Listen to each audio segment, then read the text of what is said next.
આની અંદર ઘણા બધાએ અલગ અલગ દુનિયાના જવાબો કીધા છે. આ એક જે છેલ્લે રાજકોટ ગુરુકુળમાંથી ભાઈ બોલ્યો એ સાચો હતો. કાંઈ હતું નહીં છોકરાઓ, આ ક્વેશ્ચનનો આન્સર રોંગ ન થવો જોઈતો હતો, થયો તો એ તમારે થોડું વિચારવાની જરૂર છે. પહેલા જનરલી આપણે જે વાયર લેતા હતા છોકરાઓ એ સિલિન્ડ્રિકલ વાયર હતા આવા.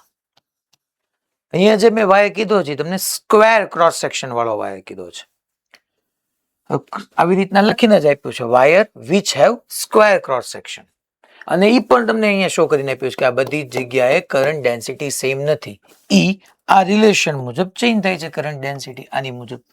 J is equal to A e raised to bx. A અને B કોન્સ્ટન્ટ છે.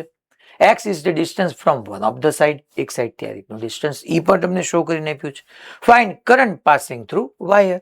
તો આપણે અત્યારે તો છોકરાઓ આમ સમજી લેવાય ને કે ભાઈ આપણને કરંટ ડેન્સિટી આપી છે. કરંટ ડેન્સિટીની ફોર્મ્યુલા આપણે J is equal to I by A આવું ભણ્યા હતા.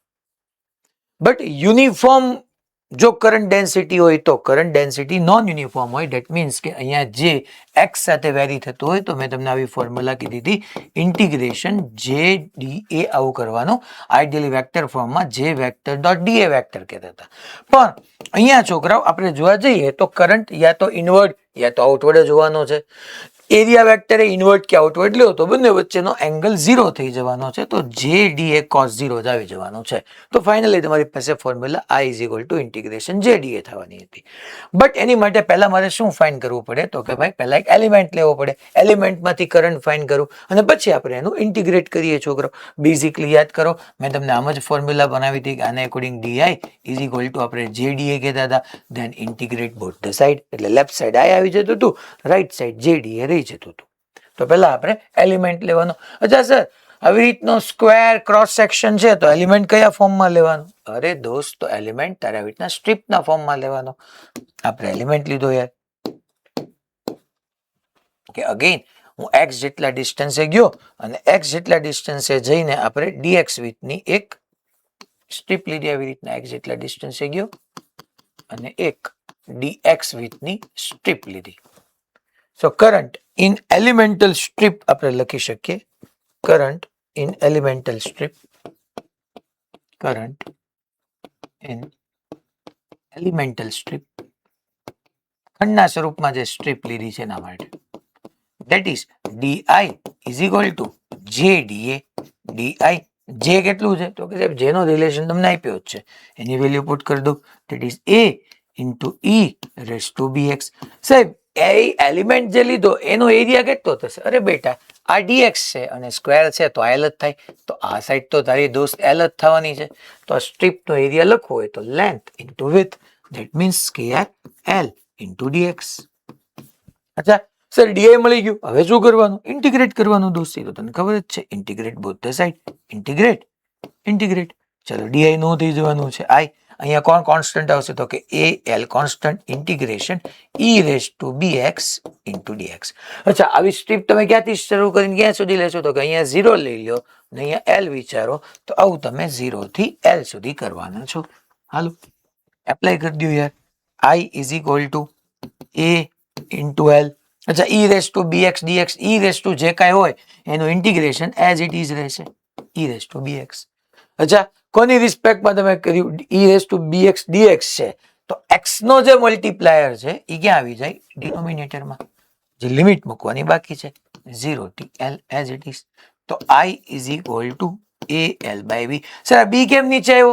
એક્સ સાથે જે મલ્ટીપ્લાયર હોય ઇન્ટિગ્રેશનમાં નીચે મૂકવાનો આવે. ઈ રેઝ ટુ એક્સ હોય તો એનું integration E raise to X જ થાય. પહેલા એક્સ ની જગ્યાએ અપર લિમિટ મૂકો તો e raise to B L minus e ની એક્સ ની જગ્યાએ 0 મૂકો ઈ રેઝ ટુ 0 એટલે 1 થઈ ગયું. છોકરાઓ તમારો આન્સર આવી ગયો. ક્યાં ટફ હતો આની અંદર? ખબર પડી બધાને ભાઈ? પાક્કું આ એરર ન થવી જોઈએ. હજી એક ક્વેશ્ચન ને શાંતિથી જોઈ લેજો કે આવું શું કામ થયું. હવે આપણે કાલે જ્યાં સ્ટોપ થયા હતા આ તો મેં તમને કીધું જ હતું કે ભાઈ હું આવી રીતના કરંટ ડેન્સિટી પરના અલગ અલગ ક્વેશ્ચન કરાવી શકું છું. મેં કાલે ઓલો ભણાવ્યો હતો J is equal two J0 small r upon capital R. ને R સાથે ચેન્જ થતું તો અહીંયા મેં જે તમારો વાયર છે એનો ક્રોસ સેક્શન સ્ક્વેર કરી નાખ્યો અને X સાથે આપણી કરંટ ડેન્સિટીને ચેન્જ કરી. કરંટ ડેન્સિટી એટલે શું એ આપણે લાસ્ટ લેક્ચરમાં સમજી ગયા હતા. ચાલો હવે આજે આપણે એક નવા એક્ઝામ્પલથી આપણી વાતને શરૂ કરીએ. એક્ઝામ્પલમાં શું છે છોકરાઓ, જો કે આવી રીતના ઘણા બધા ચાર્જીસ છે. એક ક્યુ ચાર્જ, ક્યુ ચાર્જ, ક્યુ ચાર્જ, ક્યુ, આવી રીતના ચાર્જ છે છોકરાઓ. અને તમે ઇલેક્ટ્રોન માનો હોય તો ઇલેક્ટ્રોન બી માની શકો. અને આવી રીતના ઇલેક્ટ્રોન છે ના બધા વી વેલોસિટીથી ટ્રાવેલ કરે છે સેમ ડાયરેક્શનમાં. એટલે બધા ઇલેક્ટ્રોન છે યા ક્યુ ચાર્જ છે. બધા પાસે, આની પાસે રાઇટવર્ડ વેલોસિટી વી, આની પાસે બી વી, આની પાસે બી વી, આની પાસે બી વી. આ બધા વી વેલોસિટીથી મારા વાલાઓ રાઇટવર્ડ ટ્રાવેલ કરે છે. વી વી, આની માટે હું શો કરતા ભૂલી ગયો છું. આ બધામાં ખાલી એરો શો કરું છું. આ ડાયરેક્શનમાં ટ્રાવેલ કરે છે. અચ્છા, આપણે પહેલું બીજું ચેપ્ટરમાં નામ જ હતું કેપેસિટર સિવાયમાં જે ટોપિક હતો એનું નામ જ હતું ઇલેક્ટ્રોસ્ટેટિક્સ, જેમાં ચાર્જ સ્થિર હતા. સ્થિત વિદ્યુત શાસ્ત્ર ગુજરાતીની અંદર, જેમાં વિદ્યુત ભારો સ્થિર હતા. લાસ્ટ લેક્ચરથી તમને ખબર છે કે આપણે વિદ્યુત ભારોને ગતિ કરાવવાના શરૂ કર્યું. આપણે કીધું તે કરંટ એટલે rate of flow of charge. જ્યારે ચાર્જ ફ્લો કરે, એ ફ્લો કરવાના દરને આપણે શું કહીએ છીએ? કરંટ કહીએ છીએ. I is equal to Q by T. dq by dt ભણ્યા, delta Q by delta T ભણ્યા. આ બધી વસ્તુ ઓલરેડી આપણે સમજી ગયા. તો અહીંયા અમે આ માની લો ક્યુ ચાર્જ છે. આ બધા જ અહીંયા શો કર્યા છે ચાર્જ છે, જે ક્યુ છે છોકરો. અહીંયા આ ચાર્જ માટે ચાર્જ ડેન્સિટી કીધું. ચાર્જ ડેન્સિટી છોકરાઓ સ્મોલ એન છે. ચાર્જ ડેન્સિટી એટલે પર યુનિટ વોલ્યુમ એન ચાર્જ છે, સ્મોલ એન ચાર્જ છે. ચાર્જ ડેન્સિટી નો મિનિંગ એ થયો. હવે હું અહીંયા આવી રીતના ક્રોસ સેક્શન વિચારું છું છોકરાઓ. આવી રીતનો એક ક્રોસ સેક્શન છે. આમ એક ક્રોસ સેક્શન વિચાર્યું. અચ્છા, ને મારે છોકરાઓ find current passing through this cross section. Question લખી નાખો, find current passing through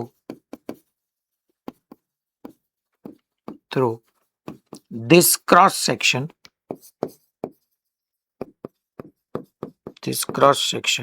in t is equal to 0 to t is equal to dt time. ટૂંકમાં અહીંયાથી છોકરાઓ આ ચાર્જીસ બધા એન્ટર કરે છે. આ ટાઈમને હું t is equal to 0 કહું છું. અહીંયા જ્યાં બહાર આવે છે એ dt ટાઈમ છે. આ બધું તમને ગિવન છે છોકરાઓ. આ એક્ઝામ્પલ એટલા માટે કરાવું છું કે આનું જે ફાઇનલ આઉટકમ આવશે ને તમારે યાદ એ રાખવાનું છે, અને આજે જતા એનો છેલ્લે યુઝ પણ આવશે. એનાથી આપણે બધા ઘણા બધા સારા સારા ફોર્મ્યુલા ડિરાઈવ કરવાના છીએ. એ ડેરિવેશન માટે કામનું છે. સોલ્યુશન ધીસ ક્રોસ સેક્શન છોકરા, અમે તમને ક્રોસ સેક્શન આપ્યું છે. અચ્છા, એનો ક્રોસ સેક્શનલ એરિયા હું એ કહી દઉં, એની લેન્થ આપણે એલ કહી દઈએ, નો પ્રોબ્લેમ. અને આ વી બધાનું છોકરો કોન્સ્ટન્ટ છે. વી કોન્સ્ટન્ટ છે, આ પણ તમને ગિવન છે. ટૂંકમાં ઘણા બધા ચાર્જ પડ્યા છે છોકરો. બધા ચાર્જ પોઝિટિવ એક્સ ડાયરેક્શનમાં વી વેલોસિટીથી, યુનિફોર્મ વેલોસિટીથી ટ્રાવેલ કરે છે. મેં વચ્ચે એક ક્રોસ સેક્શન મૂકી દીધો જેની ક્રોસ સેક્શનલ એરિયા એ છે અને એની લેન્થ એવું હોય તો તમે એલ કહી દો.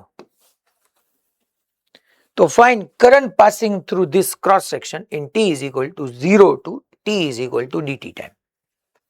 ટૂંકમાં છોકરાઓ તમે વિચાર કરો કે આ ક્રોસ સેક્શનમાં અહીંથી જે ચાર્જ એન્ટર થવાના છે બધા ચાર્જ dt ટાઈમ પછી બહાર આવી જવાના છે. એટલું જ નહીં, અહીંથી જે ચાર્જ એન્ટર થયા અને જેટલો ચાર્જ આની અંદર રહેલો હતો એ બધો ચાર્જ dt ટાઈમમાં બહાર આવી જાય. તમને ફાઇન શું કરવાનું કીધું છે? કરંટ.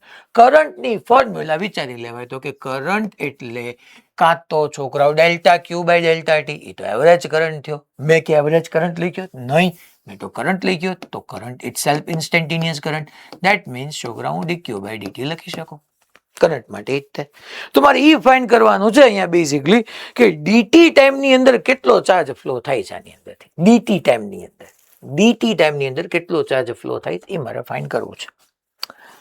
ઓકે, ચેક કરીએ કે ડીટી ટાઈમની અંદર કેટલો કરંટ પાસ થાય છે. સોરી dt ટાઈમની અંદર કેટલો ચાર્જ ફ્લો થાય છે. તો બેઝિકલી ચાર્જની ફોર્મ્યુલા આપણે ફર્સ્ટ ચેપ્ટરમાં શીખી ગયા હતા, that is conservation of charge પરથી કેપિટલ ચાર્જ ટૂંકમાં capital Q is equal to n e. આ ક્રોસ સેક્શનમાં જેટલા બી ચાર્જીસ હશે એ બધા ચાર્જીસ ડીટી ટાઈમની અંદર એને ક્રોસ કરીને વ્યા જશે. એ પાકી વાત. આ ક્રોસ સેક્શન એટલે 8 છેદ થયું છોકરા. 8 છેદમાં ખાલી અહીંથી એન્ટર થતા નહીં, વચ્ચે રહેલા બધા ચાર્જ કે જે એન્ટર થયા વચ્ચે રહેલા તે બધા ડીટી ટાઈમની અંદર અને ક્રોસ કરીને વ્યા જશે એટલે એટલા પાસ થયા. અચ્છા Q is equal to n e, no problem. But અહીંયા છોકરાઓ હું તમને એમ કહું છું, તમે આમ યાદ કરો, મારે ડી ક્યુ જોઈએ છે તો ટોટલ ડી ક્યુ એટલે આપણે ફોર્મ્યુલા સાઈડમાં લખી નાખું કે ક્યુ ઇઝ ઇક્વલ ટુ કેપિટલ એની યાદ કરો તમે. અચ્છા મેં તમને અહીંયા કીધું છે ચાર્જ ડેન્સિટી સ્મોલ એન છે. સ્મોલ એન એટલે ચાર્જ ડેન્સિટી એટલે પર મીટર ક્યુબમાં ચાર્જ. તો એમ કહી દઉં કે છોકરાઓ અહીંયા 1 મીટર ક્યુબ વોલ્યુમમાં 1 મીટર ક્યુબ વોલ્યુમ લેશો તો એમાં સ્મોલ એન ચાર્જ છે. તો અહીંયા આ ક્રોસ સેક્શનનું વોલ્યુમ કેટલું લખાય તો કે એનું વોલ્યુમ છે એરિયા ઇન્ટુ એલ. પણ છોકરાઓ હું એલ ની જગ્યાએ વીડીટી નો લખી શકું, L is equal two VDT નો લખી શકું તો cross sectional area into length. But length ની જગ્યાએ આપણે શું મૂકી દઈએ છોકરાઓ, વીડીટી. મીટર ક્યુબ વોલ્યુમની અંદર ટોટલ કેટલા ચાર્જીસ હશે ભાઈ, એ મારી પાસે કેપિટલ એન આવી ગયો અને કેપિટલ એન એટલે સ્મોલ એન એ વીડીટી આવું લખી શકું. સર તમે વીડીટી ક્યાંથી લેવા? અરે બકા, વેલોસિટી તારી કોન્સ્ટન્ટ હોય તો તું આઉટ ન ભણી ગયો કે velocity is equal two distance upon time. અચ્છા કેટલું ડિસ્ટન્સ ટ્રાવેલ કર્યું એલ, કેટલા ટાઈમની અંદર ડીટી ટાઈમની અંદર, તો એલ ની જગ્યાએ વીડીટી મૂકી શકું. જોઈએ મેં આવી રીતના મૂક્યું કે ટોટલ ડિસ્ટન્સ એને જે એની લેન્થ એલ છે, એલ એ ડિસ્ટન્સ કહી દો, લેન્થ કહી દો, ઇઝ ઇક્વલ ટુ વીડીટી મૂકી શકું. અચ્છા કેપિટલ એન મેળવો તો મારે છોકરાઓ અહીંયા ટોટલ ચાર્જ છે I is equal to dq by dt છે. આ તો નંબર ઓફ ચાર્જ મળ્યો. નંબર ઓફ ચાર્જ કરો, ટોટલ ચાર્જ ઇન્ટુ મારે ફંડામેન્ટલ ચાર્જ કરવો પડશે, ધેટ ઇઝ સ્મોલ ક્યુ. તો ચલો ભાઈ અહીંયા ડીક્યુ ની જગ્યાએ કેટલો ટાઈમ ડીટી ટાઈમ ની અંદર કેટલો ચાર્જ ફ્લો થયો તો કે એન એ વીડીટી. આ તો ચાર્જના નંબર છે ઇન્ટુ એનો ચાર્જ ક્યુ તો આવે જ તે ને, અપોન ડીટી. ડીટી ડીટી ગયા તમે જોવા જાઓ તો તમને અહીંથી મળી ગયું I is equal to n A V into Q છોકરો. અને તમને ખબર જ છે કે ભાઈ આઈ અપોન એ એટલે હું કહી શકું જે, અને એટલે આપણે લખી શકીએ n v q. That's it, પૂરું થઈ ગયું. તમને તો ખરેખર આન્સર તો અહીંયા આવી ગયો છોકરો, તમને તો કરંટ પૂછ્યો હતો, આ તમારો આન્સર થઈ ગયો. જરા થઈ ગયો. આ તો મેં એક્સ્ટ્રા લખાયું કે યાદ રાખજો, આવું ક્યાંક તમારી સામે આવશે. સાહેબ તમે ડીક્યુ બાય ડીટી લખ્યું એમ જ, પણ ડીક્યુ ની જગ્યાએ કેમ લખ્યું તો કે મેં ખરેખર Q is equal to capital Q is equal to n e apply કર્યું. ક્યુ ની જગ્યાએ ડીક્યુ ચાર્જ થયા, એન ઈ હતું અને ઇન્ડિવિજ્યુઅલ ચાર્જ સ્મોલ ક્યુ હતો. માની લો સર તમે અહીંયા ક્યુ ચાર્જ રાખ્યા એની બદલે ઇલેક્ટ્રોન રાખ્યા હોત તો ક્યુ ઇઝ ઇક્વલ ટુ એની કરવાનું આવે. ડીક્યુ ની જગ્યાએ ટોટલ નંબર ઓફ ઇલેક્ટ્રોન આવ્યા ઇન્ટુ એનો ચાર્જ ઈ લખવાનું આવશે. તો આવી રીતે છોકરાઓ આપણે કરંટ ફાઇન્ડ કરી શકીએ. Find current passing through this cross section. I is equal two NaVq આવ્યું. કરંટ ડેન્સિટી તમને પૂછે તો NVq આવ્યું. બોલો આટલું રેડી બધાને? આમાં કોઈ કઈ ડાઉટ મેં કેવી રીતના કઈ લખ્યું હોય, ન સમજાણું હોય, વીડીટી ક્યાંથી આવ્યું, બધાને ખબર પડી ગઈ ને ભાઈ?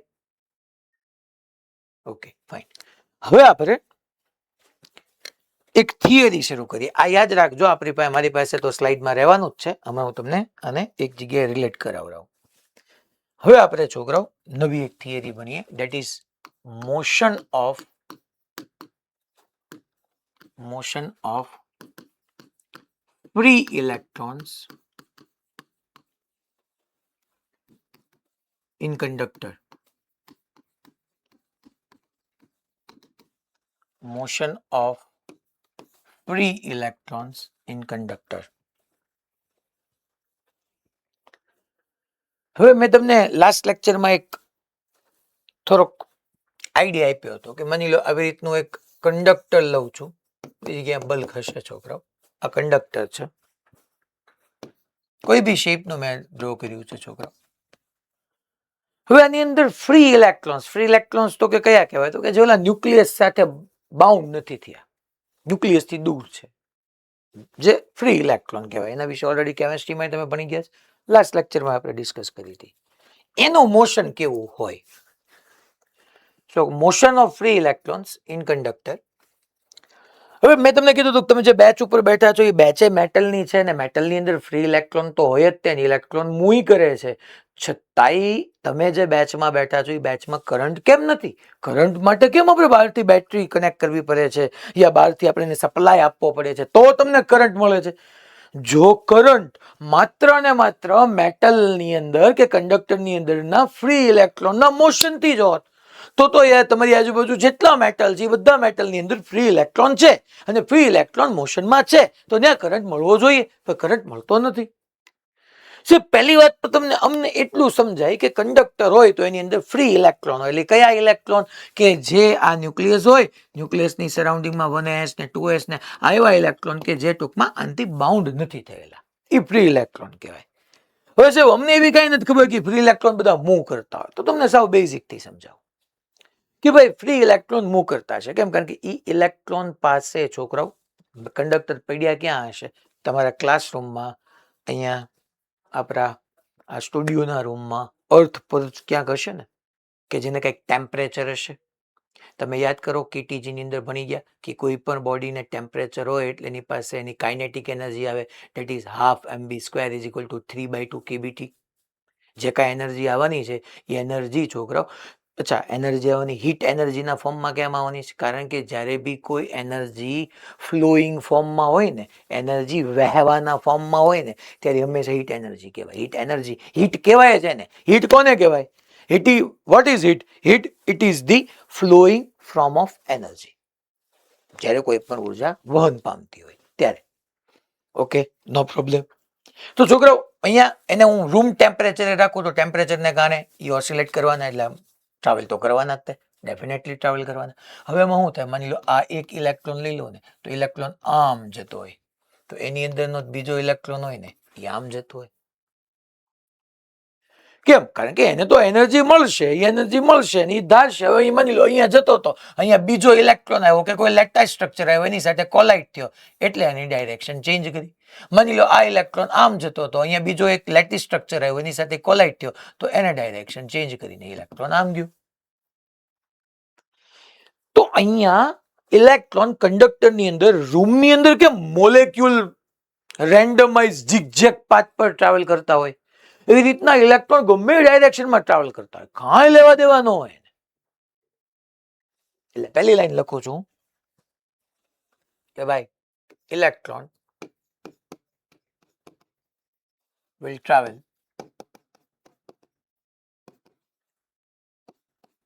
like motion of gas molecules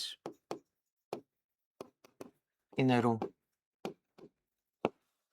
Electrons will travel like motion of gas molecules in a room.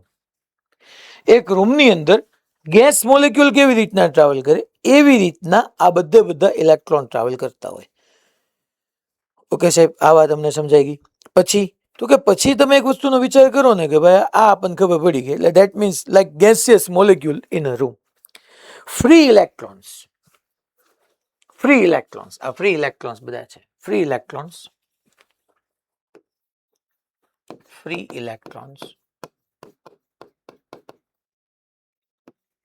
I'll travel. Yeah, free electrons move in every possible direction.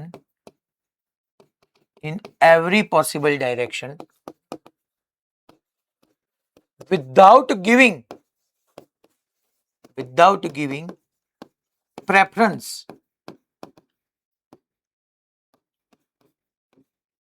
to any particular direction.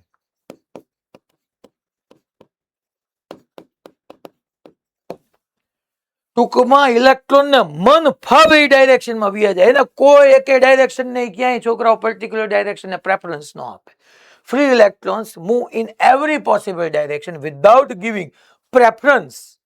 કોઈને પ્રાધાન્ય નહીં આપે to any particular direction. ગમે મન ફાવે એમ બેસે. એટલે કહેવાનો મારો મિનિંગ એ છે કે ફ્રી ઇલેક્ટ્રોન શું છે એ સમજાઈ જાય છે, બટ એ ફ્રી ઇલેક્ટ્રોનના મોશનથી કઈ કરંટ નહીં આવે. ટૂંકમાં આની અંદર માની લો હું તમને એમ કહું કે મેં આવો એક ક્રોસ સેક્શન વિચાર્યો, કારણ કે તમે યાદ કરો, તમે એવું ભણ્યા કે કરંટ કોને કહેવાય? Rate of flow of charge. હમણાં આપણે આગળના ક્વેશ્ચનમાં ભણ્યા કે ભાઈ ડીટી ટાઈમની અંદર ટોટલ આટલો ચાર્જ જે અહીંથી એન્ટર થયો ને વચ્ચે જે એટલો હતો એ બધો એને ફ્લો કરીને ગયો. માની લો અહીંયા છોકરા હું આવી રીતના ક્રોસ સેક્શન ડ્રો કરું, આ ક્રોસ સેક્શન છે, તો ક્રોસ સેક્શનમાંથી જેટલા ટાઈમની અંદર જેટલા ઇલેક્ટ્રોન લેફ્ટ ટુ રાઈટ જતા હોય ને એટલા જ ઇલેક્ટ્રોન રાઈટ ટુ લેફ્ટ આવતા હોય. આ ક્રોસ સેક્શનમાંથી નેટ ચાર્જ ફ્લો માની લો 10 સેકન્ડ લઈએ આપણે કે 2 સેકન્ડ લઈએ, 0 to 2 સેકન્ડમાં જેટલા લેફ્ટ ટુ રાઈટ જતા હોય એટલા જ રાઈટ ટુ લેફ્ટ આવતા હોય, તો નેટ ચાર્જ ફ્લો કેટલો થયો? 0 થઈ ગયો. સેમ અહીંયા માની લો બીજો એક ક્રોસ સેક્શન આવી રીતના લો. આ બધા શું છે? આ બધા ઓલ આર ક્રોસ સેક્શન્સ. તો આ ક્રોસ સેક્શનમાંથી જેટલા ઇલેક્ટ્રોન આમ ડાઉનવર્ડ આવતા હશે એટલા જ ટાઈમની અંદર એટલા જ ઇલેક્ટ્રોન અપવર્ડ જતા હશે. Because of electron will travel like motion of gas molecules in a room. Gas molecule કેવા પાથ પર ટ્રાવેલ કરે? ઝિગઝેગ પાથ પર. Zigzag path. કોણ ભાઈ? તો કે ગેસ મોલેક્યુલ ઝિગઝેગ પાથ પર ટ્રાવેલ કરે. સાહેબ અહીંથી આમ આમ આમ તમે એરો દોર્યો ની આમ થયું, શું થયું? અહીંયા બીજો ઇલેક્ટ્રોન હતો યાર બકા, અહીંયા બીજો લેટાઇસ સ્ટ્રક્ચર હતો, એની સાથે જઈને કોલાઇડ થયો. એની સાથે જઈને કોલાઇડ થયો એટલે હા પોઝિટિવ આયન્સ હશે તો એનું કર્યું એટ્રેક્ટ કર્યું અને એનર્જી લૂઝ કર્યું પછી બીજી ડાયરેક્શનમાં વ્યૂ જાય, ફંટાઈ જાય. So free electrons move in every possible direction without giving preference to any particular direction. હવે હું તમને કહું કે મેં જે તમને હમણાં કીધું કે એની કાઇનેટિક એનર્જી કેટલી હશે, તો કે half m u square is equal to 3/2 kBT. આ ટેમ્પરેચર તમે રૂમ ટેમ્પરેચરે વાત કરો છોકરાઓ, રૂમ ટેમ્પરેચર લઈ લઈએ આપણે. માની લો આ એમ that is mass of electron, mass of electron. अच्छा kb that is Boltzmann constant, Boltzmann constant 1.38 into 10 raised to minus 23 ની રેન્જમાં. અચ્છા આ રૂમ ટેમ્પરેચર એટલે આપણે T is equal to 300 kelvin લઈ લઈએ. તમે T is equal to 300 kelvin મૂકો, બોલ્ટ્ઝમેન કોન્સ્ટન્ટ ની વેલ્યુ મૂકો, માસ of electron 9.1 into 10 raised to minus 31 kg મૂકો, તો છોકરાઓ તમને U છે ને હે ઈ અહીંયા 10 raised to 6 મીટર પર સેકન્ડની રેન્જમાં મળશે. આટલી સ્પીડથી 10 raised to 6 મીટર પર સેકન્ડ એટલે 1000 કિલોમીટર પર સેકન્ડ થઈ ગયું છોકરાઓ. તમે જે બેચ પર બેઠા છો એ બેચની અંદર જે મેટલ છે ને એ મેટલની અંદર ઇલેક્ટ્રોન્સ આટલી હાઈ સ્પીડથી ટ્રાવેલ કરે છે. એની સ્પીડ 10 raised to 3 કિલોમીટર પર સેકન્ડ, ધેટ મીન્સ 1000 કિલોમીટર પર સેકન્ડ છે, બટ તોય આ ઇલેક્ટ્રોન કરંટને કન્ટ્રીબ્યુટ ન કરી શકે. This large speed, such a large speed does not contribute in current, does not contribute in current. Why? Because of direction. કે ભાઈ free electrons move in every possible direction.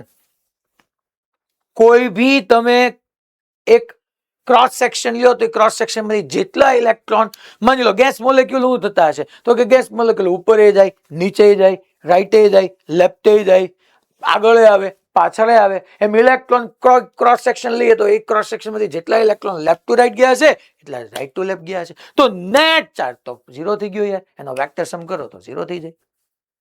હા average velocity 0 છે. સાહેબ average ક્યાંથી લઈ આવ્યા હમણાં સમજાવીશ તમને. મેં તો અહીંયા વાત કરી એક ઇલેક્ટ્રોન ને બે ઇલેક્ટ્રોન, હવે કેટલા હજારો ઇલેક્ટ્રોન હોય.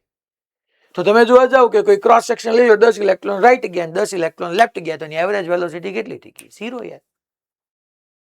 અને માની લો આ ક્રોસ સેક્શન માંથી જેટલા રાઈટ ગયા એટલા લેફ્ટ ગયા, તો ક્રોસ સેક્શન માંથી નેટ ચાર્જ ક્યાં ફ્લો થયો? કારણ કે જમણી બાજુ ગયા એટલે ડાબી બાજુ ગયા, તો નેટ ચાર્જ ફ્લો 0 થઈ ગયો. સાહેબ net charge flow, charge pass તો થયો ને? હા, પાસ તો થયો, પણ જેટલા ડાબી બાજુ ગયા એટલા જ ડાબી. ખરેખર ચાર્જ ફ્લોમાં તો આપણે rate of flow of charge કે કોઈ પણ પર્ટિક્યુલર એકમ ટાઈમની અંદર, દેટ મીન્સ પર યુનિટ ટાઈમની અંદર નેટ ચાર્જ કેટલો ફ્લો થવો જોઈએ. હા, તો જેટલો રાઈટ ગયો એટલો લેફ્ટ ગયો, તો નેટ ચાર્જ તો ફ્લો 0 થઈ ગયો. તો ભલે ને એ 1000 કિલોમીટર પર સેકન્ડ થી જાય, બટ તો પણ છોકરાઓ 1000 કિલોમીટર પર સેકન્ડ થી જવા છતાંય સચ અ લાર્જ સ્પીડ, જો હું અહીંયા સ્પીડ કહું છું, મને સ્પીડ ફાઇન કરી, વેલોસિટી કહું તો વેક્ટર સાઇન આવે, હું સ્પીડ બોલું છું તો વેક્ટર સાઇન નહીં આવે, એટલે ધ્યાન રાખજો. Does not contribute in current. Current માટે આ ઇલેક્ટ્રોન કન્ટ્રીબ્યુટ નહીં કરે. તો સાહેબ અમે શું સમજીએ આની અંદરથી? તમે આની અંદરથી એવું સમજી શકો, આનું કન્ક્લુઝન એવું આવે કે મેટલની અંદર કોઈ બી મેટલ લઈ લો તમારી આજુબાજુમાં, એમાં ફ્રી ઇલેક્ટ્રોન્સ હશે? હા, હશે. એ ફ્રી ઇલેક્ટ્રોન ગેસ મોલેક્યુલની જેમ ઝિગઝેગ પાથ પર ટ્રાવેલ કરતા હોય, એની પાસે સ્પીડ ખૂબ વધારે હોય, 1000 કિલોમીટર પર સેકન્ડથી ટ્રાવેલ કરતા હોય, બટ એ કરંટને કન્ટ્રીબ્યુટ નહીં કરી શકે.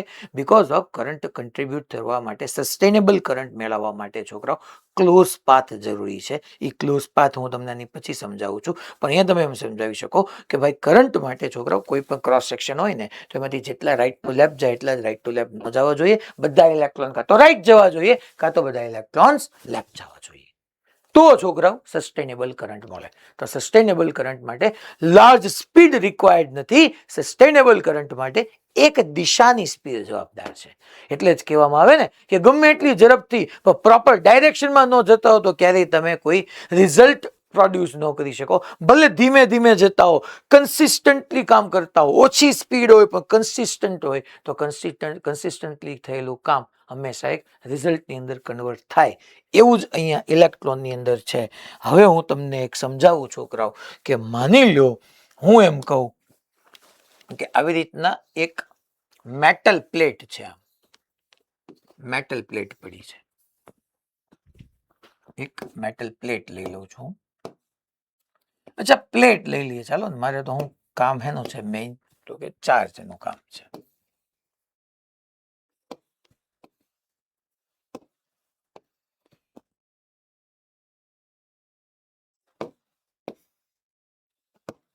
આવી રીતના આમ પોઝિટિવ ચાર્જ રહેલો છે.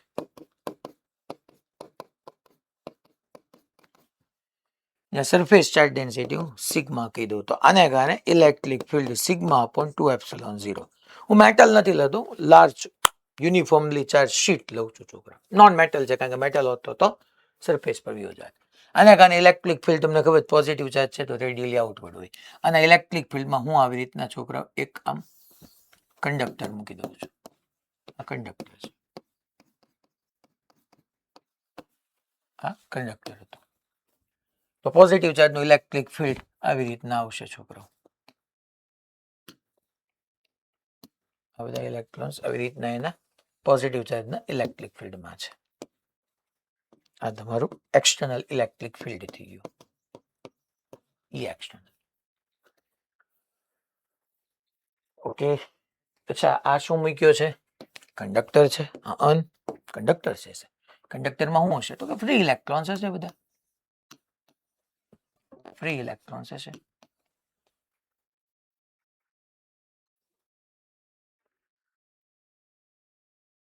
હવે માની લો છોકરાઓ, જ્યાં સુધી આ એક્સટર્નલ ઇલેક્ટ્રિક ફિલ્ડ નથી, મીન્સ કે મેં ઓલી પ્લેટ નથી રાખી, તો બધા ઇલેક્ટ્રોન ગમે મન ફાવે એમ જતા હોય, move in every possible direction, દરેક દિશામાં જાય.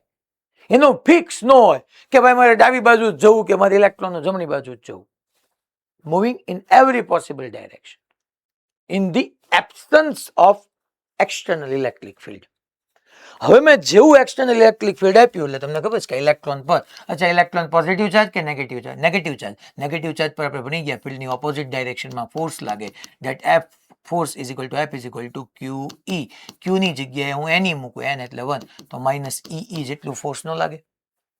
તો બધા ઇલેક્ટ્રોન પર આ ડાયરેક્શનમાં, આમાં આ ડાયરેક્શનમાં, આમાં આ ડાયરેક્શન, આમાં.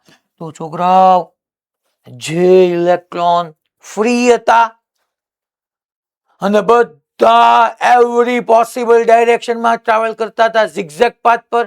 એની બદલે જેવું મેં એક્સટર્નલ ઇલેક્ટ્રિક ફિલ્ડ આપ્યું તો ઈ એવરી પોસિબલ ડાયરેક્શનમાં તો ટ્રાવેલ કરવાના, એને હું નથી રોકી શકવાનો.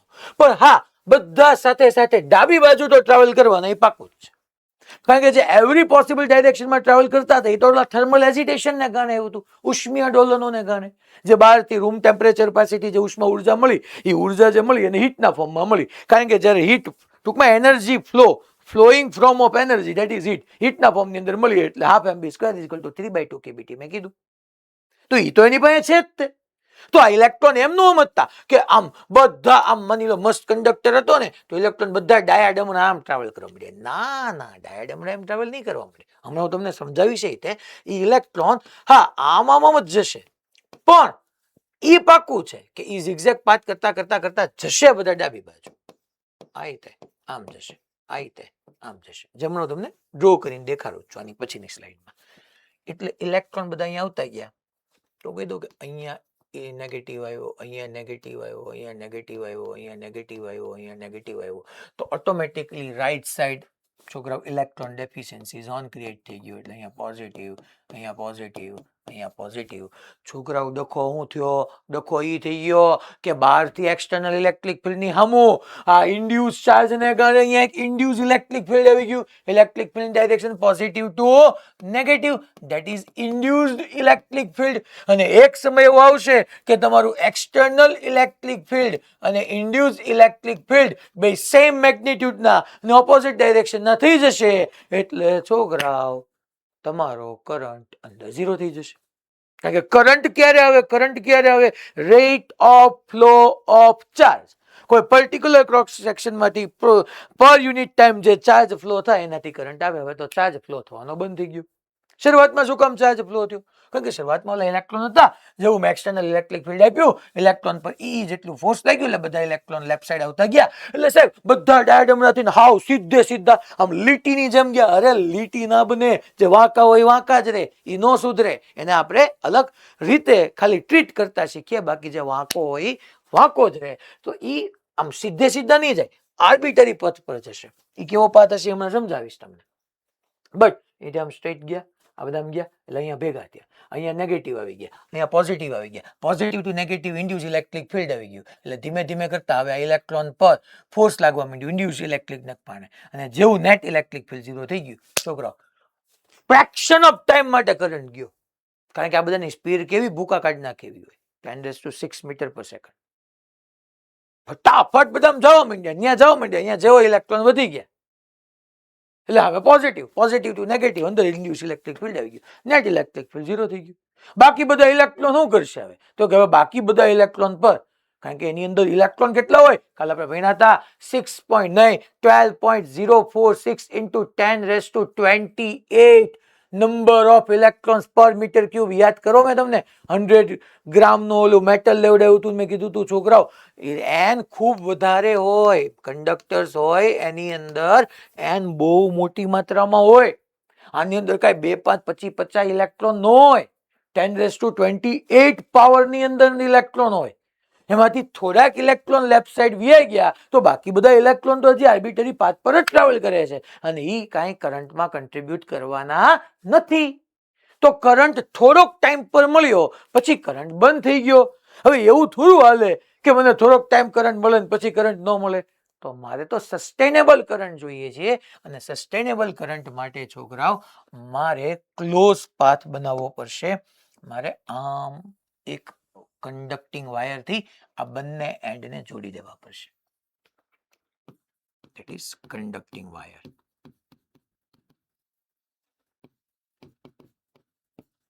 થ્રુ કંડક્ટિંગ વાયરથી મારે બંને એન્ડને કનેક્ટ કરી દેવા પડશે. કંડક્ટિંગ વાયરથી. સાહેબ એનાથી શું થશે?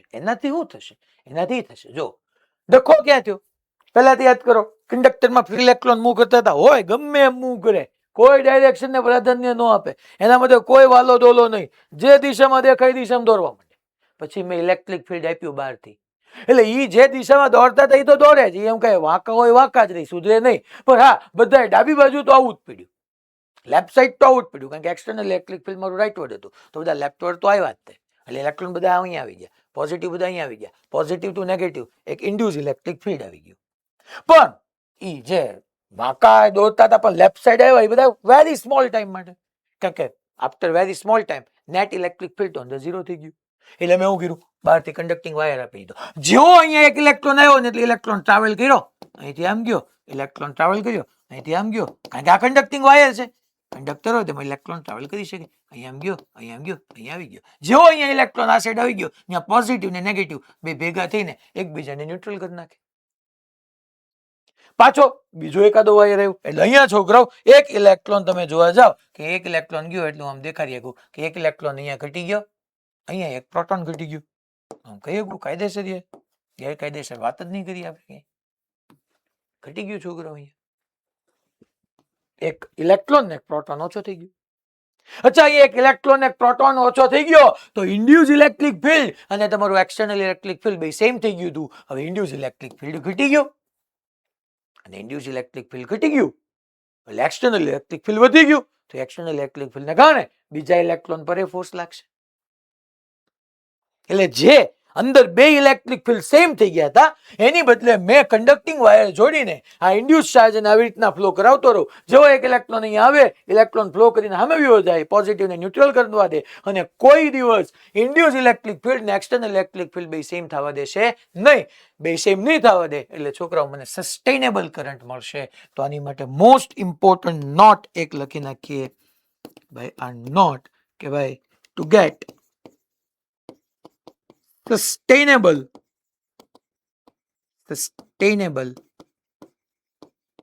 current, closed loop must be required. To get sustainable current, closed loop must be required. જો સતત પ્રવાહ જોતો હોય તો ક્લોઝ લૂપ જોઈએ.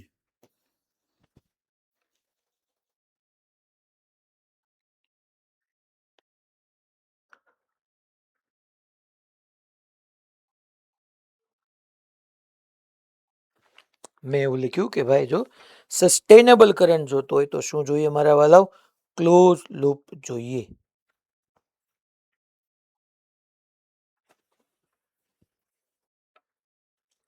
ઓકે,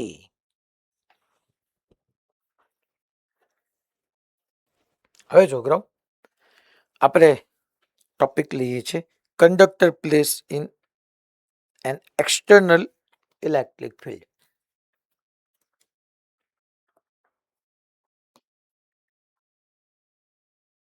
કંડક્ટર, હા ભઈલા, તો આપણે એક બાજુથી નેગેટિવ ચાર્જ પોઝિટિવ ચાર્જ બાજુ જાય, તો બે બાજુથી એક એક ચાર્જ તો રિમૂવ થઈ જાય છે, તો આપણે એક્સટર્નલ જેટલું લાગે એટલું ઇન્ડ્યુસ લાગવાનું છે ને, કારણ કે માઇનસ ચાર્જ જે એક્સટર્નલ લગાવતો ઈ તે આ બાજુ આ એક્સટર્નલ તો બેટા આને કારણે આવે છે ને, એમાં ક્યાં કઈ ફેર થયો?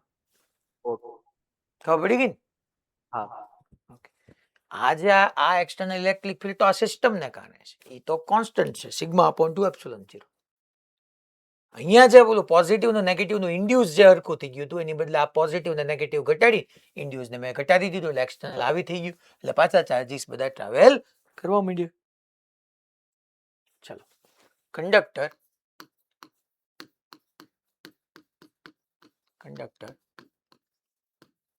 placed in an external electric field.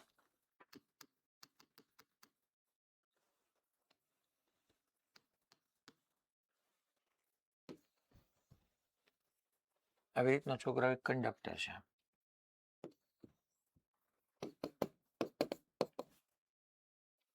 અને આ ડાયરેક્શનમાં તમારું એક્સટર્નલ ઇલેક્ટ્રિક ફિલ્ડ છે છોકરો. હવે તમને ખબર જ છે કે જો આ એક્સટર્નલ, આને હું પછી દેખાડીશ, જવા દો.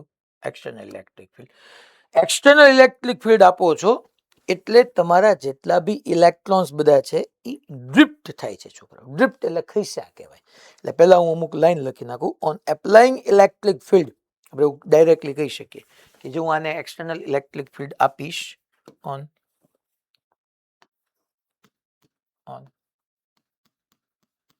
Applying external electric field, on applying external electric field, electron get dragged opposite to electric field. On applying external electric field, electron get dragged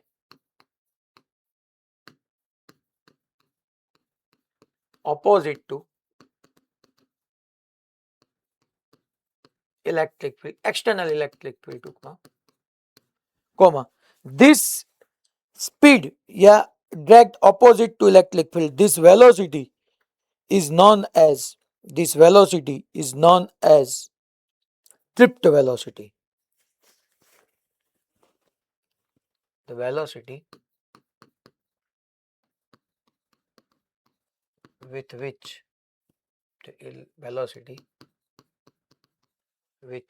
which electron are dragged is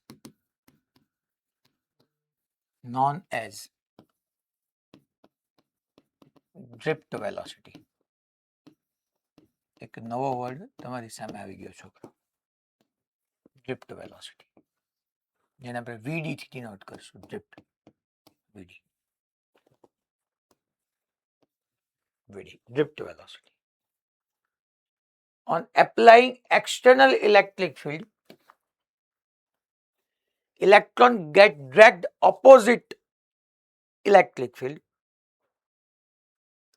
The velocity with which electron are dragged is known as drift velocity. હવે છોકરો અહીંયા આપણે સમજીએ, પછી હું તમને આની વાત આખું કહું.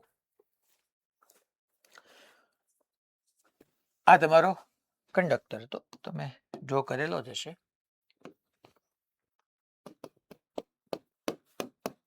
છોકરો કંડક્ટર હતો. 2 મિનિટ લખતા નહીં કઈ. હવે માની લો અહીંયા હું તમને એમ કહું કે ભાઈ આમાં ઇલેક્ટ્રોન બધા કેવા પાથ પર ટ્રાવેલ કરે, તો કે મોજ પડે એ પાથ પર ટ્રાવેલ કરે. માની લો ઇલેક્ટ્રોન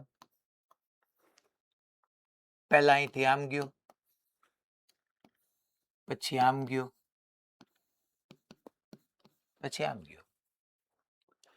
આવું બધું કેમ થયું? કેમ હે સાહેબ આવું બધું કેમ થયું? ઇલેક્ટ્રોન મસ્ત જતો હતો. અચ્છા, એ આવો સ્ટ્રેટ નો જતો હોય, આર્બિટરી મોશન કરતા કરતા જતો હોય. એવી રીતે તમને ટેમ્પરેચરની ઇફેક્ટમાં આખું એક વખત સમજાવીશ, ડ્રો કરી નાખું. ક્વેશ્ચન એક છે કે એનો પાથ ક્યારે કેવો હોય. અત્યારે તમે સમજી લો, આમ ટૂંકમાં મેં આમ એરો દેખાય ડાયરેક્શન માટે છે, બાકી એકચ્યુઅલી તો આવી રીતના ટ્રાવેલ કરતો હોય, આમ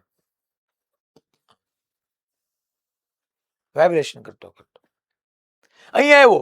જ્યારે અહીંયા ઇલેક્ટ્રોન આવ્યો એટલે અહીંયા કોઈ લેટિસ સ્ટ્રક્ચર હશે, પોઝિટિવ આયન્સ હશે, ઇલેક્ટ્રોન વચ્ચે કોલાઇડ થયું, એની ડાયરેક્શન ચેન્જ થઈ ગઈ. પહેલી વખત કોલાઇડ થયો, અહીંયા પહોંચ્યો ત્યાં સુધી સ્ટ્રેટ પાથ પર, પાછો બીજી વખત કોલાઇડ થયો, પાછો અહીંયા આવ્યો. અચ્છા, જો તો મેં એક્સટર્નલ ઇલેક્ટ્રિક ફિલ્ડ શો કર્યું છે? યસ યા નો? એક્સટર્નલ ઇલેક્ટ્રિક ફિલ્ડ છે? નથી. તો આ કરંટમાં કન્ટ્રીબ્યુટ કરે? નો કરે. કારણ કે માની લો અહીંયા તમે આવી રીતનો ક્રોસ સેક્શન લ્યો, ડ્રો નથી કરવાનો. માની લો ક્રોસ સેક્શન લ્યો તો એક ઇલેક્ટ્રોન અહીંથી આમ ઉપર ગયો હશે ને તો બીજું હવે નીચે આવ્યો હશે, જેટલા ટાઈમની અંદર ઉપર ગયા હોય. કારણ કે આની અંદર અબજો, મિલિયન, બિલિયન, ટ્રિલિયન ઇલેક્ટ્રોન્સ હોય, બધા ક્રોસ સેક્શનમાંથી જેટલા લેફ્ટ ટુ રાઈટ જતા હોય એટલા રાઈટ ટુ લેફ્ટ જતા હોય. એ કોઈ છોકરો કરંટને કન્ટ્રીબ્યુટ નહીં કરે. તો સર તો શું કરવાનું? નો પ્રોબ્લેમ. હવે હું એક્સટર્નલ ઇલેક્ટ્રિક ફિલ્ડ આપું છું બેટા. જો આ તારું એક્સટર્નલ ઇલેક્ટ્રિક ફિલ્ડ થયું. તો આ જ ઇલેક્ટ્રોન સાથે શું ઘટના થશે ખબર છે? હવે આ ઇલેક્ટ્રોન, આ જ ઇલેક્ટ્રોન કહો. અચ્છા, મેં એક જ ઇલેક્ટ્રોન થી દેખાયેલું છે, તમે લખી નાખજો સિંગલ ઇલેક્ટ્રોન છે. હવે તમે ત્યાં લખી શકો છો સાથે સાથે સિંગલ ઇલેક્ટ્રોન છે. તો એવું મારી જેમ મેં 2 કલરનો યુઝ કર્યો છે. આ ભાઈ જે યલો કલરનો પાથ છે એ એક્સટર્નલ ઇલેક્ટ્રિક ફિલ્ડ નો હોય ત્યારનો કેસ છે. ને હવે હું એક વ્હાઇટ કલર થી ડ્રો કરીશ કે જે એક્સટર્નલ ઇલેક્ટ્રિક ફિલ્ડ પ્રેઝન્ટ હોય ત્યારની વાત છે. હવે એક્સટર્નલ ઇલેક્ટ્રિક ફિલ્ડ છે તો શું એનું ઝિગઝેગ મોશન બંધ થઈ જશે? નહીં, થર્મલ એજિટેશન ને કારણે તો રહેશે જ, બટ એની ઉપર ડેફિનેટલી ઇલેક્ટ્રોન પર આ ડાયરેક્શનમાં છોકરાઓ એક ફોર્સ લાગશે, ધેટ ઇઝ ઈ. ઈ ડાયરેક્શનમાં એની પાસે એસલરેશન આવશે, that is e by m. Definitely that means કે આ ઇલેક્ટ્રોન હવે અહીંયા જશે, આ ઇલેક્ટ્રોન અહીંયા આવશે, જો ને. હા, એનો પાથ સ્ટ્રેટ નહીં હોય, આર્બિટરી જશે, પણ આને કારણે આમ જશે. તો ઈ ઇલેક્ટ્રોન હવે સામે સુધી નહીં જાય, ઈ અહીંયા જશે, ત્યાં કે કોઈને મળી ગયો છે, આ અહીંયા આવી જશે. તો જો ઇલેક્ટ્રોન માં લેફ્ટવર્ડ ડ્રેગ થયો, ડ્રેગ, એક ડ્રેગિંગ આવ્યું, ડ્રેગ. મેં કીધું ને, on applying external electric field, મેં જેવું એક્સટર્નલ ઇલેક્ટ્રિક ફિલ્ડ આપ્યું, electron get dragged opposite to electric field. આમ માની લો આપણે તમે છોકરાઓ આ ડ્રિફ્ટ કયો, અચ્છા ડ્રેગ્ડ કયો ડ્રિફ્ટ કયો બોથ આર સેમ. ડ્રેગ કયો કે ડ્રિફ્ટ કયો, આપણે યાદ કરો છોકરાઓ, રિવર બોટ પ્રોબ્લેમ માટે તમે ડ્રિફ્ટ વેલોસિટી ભણ્યા છો. રિવર બોટ પ્રોબ્લેમ, ડ્રિફ્ટ એટલે શું હતું કે એની સાથે ખેંચાઈને વ્યૂ જાવ. માની લો આપણે વરસાદની સિઝન આવી, વરસાદ આવતો ને એમાં આપણે બોટ મૂકી દઈએ તો બોટ એને એની હારે ન લઈ જાય, ડ્રેગ ન થઈ જાય. તો જો એક્સટર્નલ ઇલેક્ટ્રિક ફિલ્ડ ન હોત તો ઇલેક્ટ્રોન અહીંયા જ, પણ એક્સટર્નલ ઇલેક્ટ્રિક ફિલ્ડ એને ડ્રેગ કરી ગયું, ખસેડી ગયું, ઘસેડી ગયું, ખસેડી બોલો ઘસેડી બોલો, એની સાથે એને લઈ ગયું ત્યાં. અને ઈ ખસેડાનો ઈ જે ડ્રેગ થયો, ઈ જે ડ્રેગ થયો મીન્સ કે પહેલા જો એક્સટર્નલ ઇલેક્ટ્રિક ફિલ્ડ ન હોત તો ઇલેક્ટ્રોન અહીંયા પહોંચતો હતો, હવે due to presence of external electric field અહીંયા સુધી પહોંચ્યો, તો એને છોકરો કંઈક ડિસ્ટન્સ ટ્રાવેલ કર્યું, ડિસ્ટન્સ જે વેલોસિટી ટ્રાવેલ કર્યું, that is drift velocity. The velocity with which electron are dragged, જે વેલોસિટી થી ખસ્યો, ખસેડાણો, ઈ વેલોસિટી ને ડ્રિફ્ટ વેલોસિટી કહેવાય.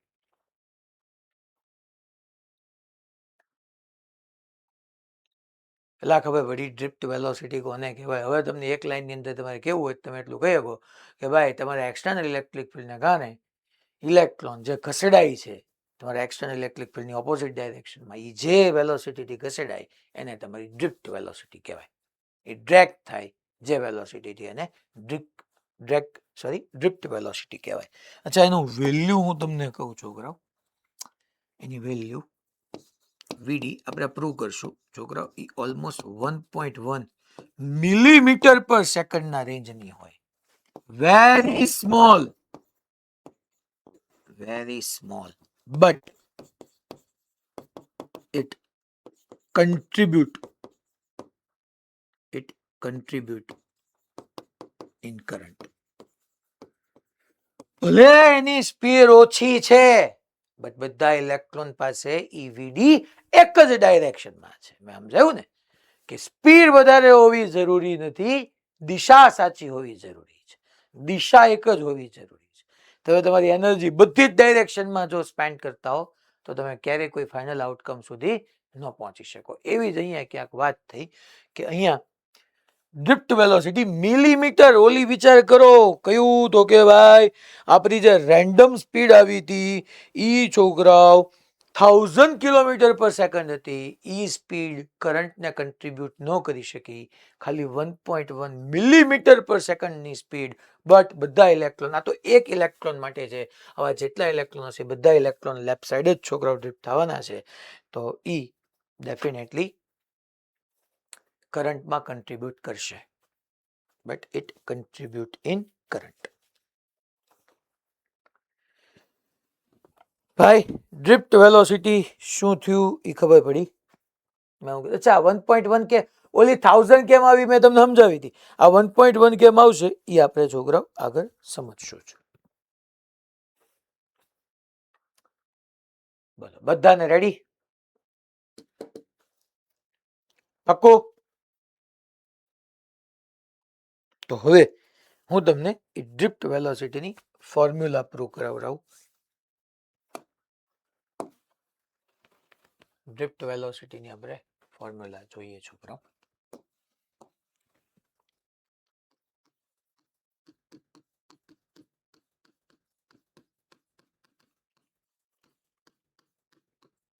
સ્ટ્રીપ્ડ વેલોસિટી vd. એટલે એની પાસે અત્યારે ઓલી આર્બિટરી મોશન વાળી સ્પીડ નહીં હોય, ઈ વેલોસિટી નહીં હોય, હશે ને? એ હશે જ તે. જે હું તમને અહીંયા હવે મસ્ત રીતે સમજાવું છું. જો કે ભાઈ માની લો આવી રીતનો એક કંડક્ટર છે. આ છોકરાઓ મેં આવી રીતનો સિલિન્ડ્રિકલ કંડક્ટર લઈ લીધો. આની અંદર છોકરાઓ ઇલેક્ટ્રોન, ફ્રી ઇલેક્ટ્રોન ડેન્સિટી, અહીંથી એક નવો વર્ડ હું તમારી સામે લઈ આવું છું. Free electron density is equal to small n છે. Free electron density that means number of electron per unit volume. Small n શું શો કરે છે છોકરાઓ? Number of small n, that is number of free electrons per unit volume.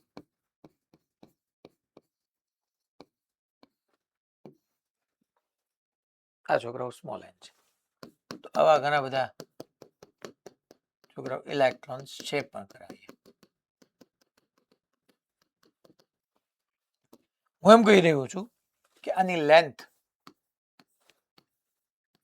L છે, cross section A છે. આ and પર હું higher potential V assume કરી લઉં છું, આ એન્ડ પર હું લોઅર પોટેન્શિયલ 0 લઈ લઉં છું. તમને ખબર જ છે છોકરાઓ, in the direction of electric field potential decrease થાય, યાદ કરો. તો હું એમ કહું છું, મારે એવું કેવું છે કે અહીંયા આ ડાયરેક્શનમાં ઇલેક્ટ્રિક ફિલ્ડ છે, તો મારે સમજાવવું પડે ને યાર કે અહીંયા V હશે, સામે 0 હશે. તમે ઇલેક્ટ્રિક ફિલ્ડની ડાયરેક્શનમાં ગયા એટલે પોટેન્શિયલ ડિક્રીઝ થતું ગયું. એટલે ટૂંકમાં તમારા જે સિલિન્ડ્રિકલ L લેન્થના એ ક્રોસ સેક્શનલ એરિયા વાળા સિલિન્ડરના એક એન્ડ પર પોટેન્શિયલ V છે અને બીજા એન્ડ પર પોટેન્શિયલ 0 છે.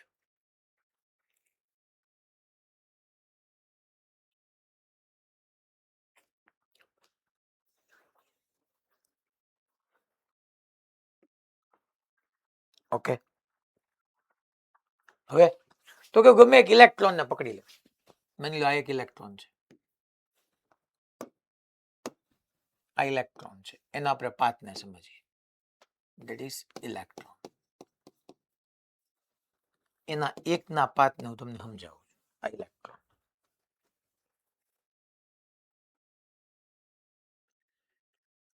અચ્છા, ઇલેક્ટ્રોન પાસે સાહેબ કઈ કઈ સ્પીડ હશે એવી તમને સમજાવું છું. માની લો હું એક્સટર્નલ ઇલેક્ટ્રિક ફિલ્ડ આપું કે ન આપું, without giving preference two any direction, એક ઈ રેન્ડમ મોશન તો કરવાનો છે, જે થર્મલ એજિટેશન, ઉષ્મીય ડોલનોને કારણે.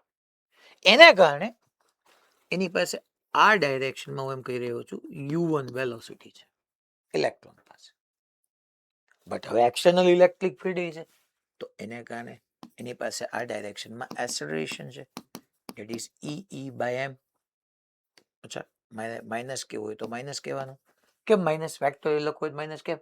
કારણ કે ઇલેક્ટ્રિક ફિલ્ડ રાઇટવર્ડ છે, એની પાસે એસેલરેશન, ફોર્સ લેફ્ટવર્ડ લાગશે, તો એસેલરેશન લેફ્ટવર્ડ આવશે. તો એની પાસે ફાઇનલ વેલોસિટી આ ડાયરેક્શનમાં ક્યાંક હશે અને અહીંયા આવશે ત્યારે ઇલેક્ટ્રોન કોલાઇડ થશે. અહીંથી અહીંયા સુધી ના ટાઈમને હું અહીંયા time t is equal two 0 કહી દો, તો અહીંયા time t is equal two t1 કહી દઈએ. આ કોઈ એક ઇલેક્ટ્રોન માટે છે, ફોર 1 ઇલેક્ટ્રોન.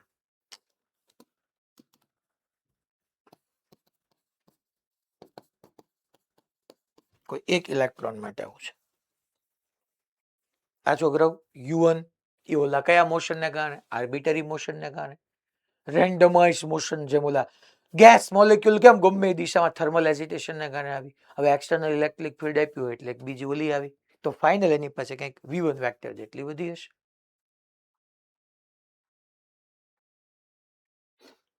તો ફાઇનલ વેલોસિટી હું ન લખી શકું. અચ્છા, એસેલરેશન કેવું છે? કોન્સ્ટન્ટ છે, તો કોન્સ્ટન્ટ એસેલરેશન માટે હું આવી રીતના ડેફિનેટલી ન લખી શકું છોકરા.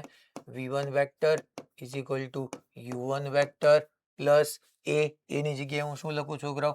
માઇનસ E/m અને ઇન્ટુ છોકરાઓ t1. અચ્છા, ઇલેક્ટ્રિક ફિલ્ડ વેક્ટર ક્વોન્ટિટી સાહેબ t1 શું છે? t1 that is relaxation time. t1 ને આપણે શું કહેશું? t1 electric field vector really આમ લખાય T1 that is the relaxation time. સાહેબ રિલેક્સેશન ટાઈમ કોને કહેવાય?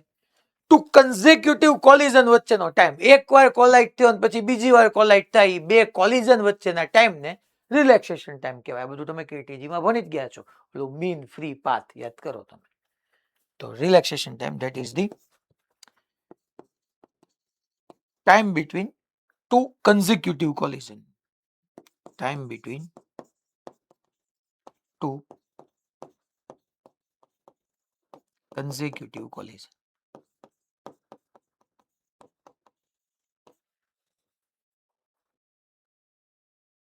consecutive એટલે બે વારાફરતી ટૂંકમાં એક વાર કોલાઇડ થયો ને બીજી વાર કોલાઇડ થાય, એ બે વખત કોલિઝન થાય ને એની વચ્ચેના ટાઈમને મેં T1 કીધું. એવી રીતના કોઈક બીજો યાર ઇલેક્ટ્રોન હશે તો બીજા. અચ્છા U1 કઈ વેલોસિટી છે?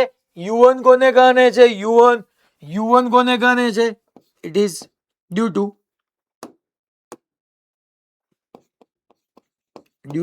thermal agitation. એ તો રહેવાની જ છે. એક એક્સ્ટ્રા એડ થઈ છોકરા. તો અહીંથી V2 વેક્ટર, માની લો બીજા કોઈ ઇલેક્ટ્રોન માટે વિચાર કરીએ તો ન લખાય. U2 વેક્ટર માઇનસ એની ઉપર E બાય m અને એનો હું રિલેક્સેશન ટાઈમ T2 લઈ લઉં.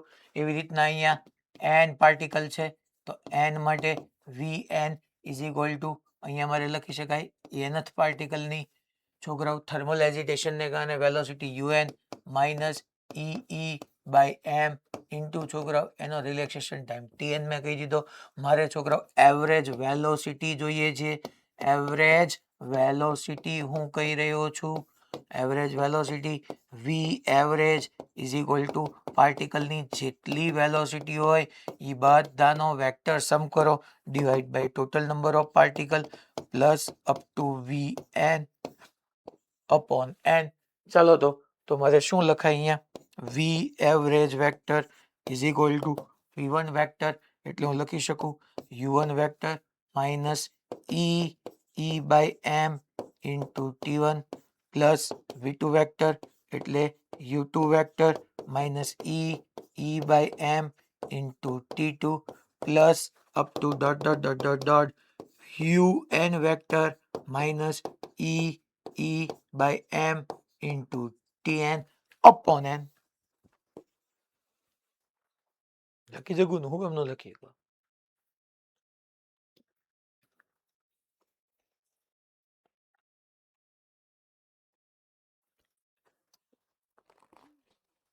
ઓ ભાઈ ખબર પડી ને બધાને?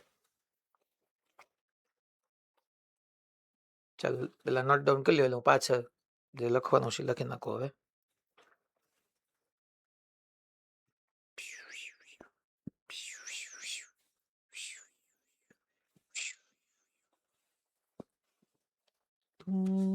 રે ધીરી ધીરી.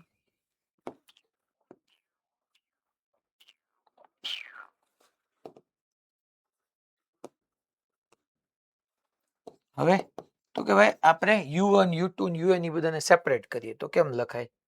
હલો જોઈ લઈએ. તો V average vector is equal two આમ ન લખાય U1 vector plus U2 vector plus dot dot dot dot dot UN vector upon n અને માઇનસ બધામાંથી આ બધા ટૂંકમાં U1 બાય n કરી નાખ્યું, U2 by n, UN by n, પછી minus E by m. n હું ઇન્ડિવિજ્યુઅલ ડિનોમિનેટરમાં લખું છું તો માઇનસ E બાય m આપણે કોમન લખી શકીએ. આ એક થઈ ગયું. માઇનસ E બાય m ને આપણે કોમન લઈ લઈએ તો બાકી બધા માટે આમ ન લખાય છોકરાઓ. જો તો T1 plus T2 plus dot dot dot dot dot Tn upon n આમ ન લખી શકું બાકીના માટે. જોવો તો મેં બધું કે ખોટું નથી લખ્યું. આટલું મેથ્સ તો આપણને આવડે કે હા સાહેબ લખી શકીએ, કઈ વાંધો નહીં. તો હવે અહીંયા આપણને ખબર, અચ્છા આ U1 U2 પ્લસ UN કોને કારણે છે? તો કે યાર એ તો ઓલા થર્મલ એજિટેશન ને કારણે છે. આપણને ખબર જ છે કે થર્મલ એજિટેશન ને કારણે એની નેટ વેલોસિટી તો 0 આવતી હતી. યાદ કરો U1 U2 એ તો હતું જ તે, તમે ભણી જ ગયા યાર. મેં તો સમજાવ્યું કે તમે જે બેચમાં બેઠા છો એ બેચની અંદર ઇલેક્ટ્રોન છે થર્મલ એજિટેશનને કારણે તો without giving preference to any direction it can move in every possible direction. તો એનો તો વેક્ટર સમ 0 આવે. હા, સ્પીડ 0 નો આવે, એ તો 1000 કિલોમીટર પર સેકન્ડ આવે, બટ એનો વેલોસિટી વેક્ટર ક્વોન્ટિટી છે, એનો વેક્ટર સમ તો 0 આવે. તો બચ્યું શું? તો કે બચ્યું કઈ નહીં સર, વી એવરેજ વેક્ટર એ 0 થઈ ગયું, માઇનસ રહ્યું E બાય એમ. સાહેબ T1 પ્લસ T2, T1 શું છે? Relaxation time of electron 1. What is relaxation time? That is time taken between two consecutive collision. T2 શું છે? બીજા ઇલેક્ટ્રોન નો રિલેક્સેશન ટાઈમ. Tn શું છે? n માં ઇલેક્ટ્રોન નો relaxation time divide by total number of electron. તો એને છોકરા હું tau થી ડિનોટ કરી દઉં. Now what is tau? Tau that is where tau is equal to mean relaxation time. Mean relaxation time. That means कि RT1 plus T2 plus dot Tn upon n કહો એટલે મને tau કહી દીધું.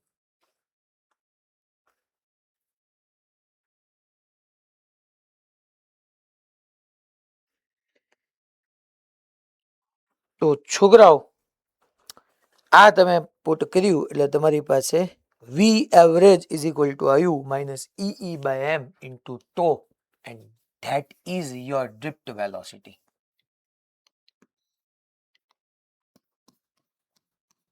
That is your drift velocity. E થશે એટલે આમ સારી રીતે મસ્ત રીતે લખો ને તો યાદ થશે drift velocity. કોઈ ફોર્મ્યુલા પૂછે તો મેગ્નિટ્યુડ વાઇઝ કહી શકો EEM by EE by m into tau. tau એટલે મીન રિલેક્સેશન ટાઈમ છે છોકરા. આ તમારી ડ્રિફ્ટ વેલોસિટી VD આવી ગઈ. એટલે તમને કોઈ ડ્રિફ્ટ વેલોસિટી VD વેક્ટર પૂછે તો તમે લખી શકો minus of EE by m into tau. આ મીન રિલેક્સેશન ટાઈમ છે, એવરેજ રિલેક્સેશન ટાઈમ જે કહેવાય. તમારી V એવરેજ આવી એ તમારી VD થઈ ગઈ છોકરા.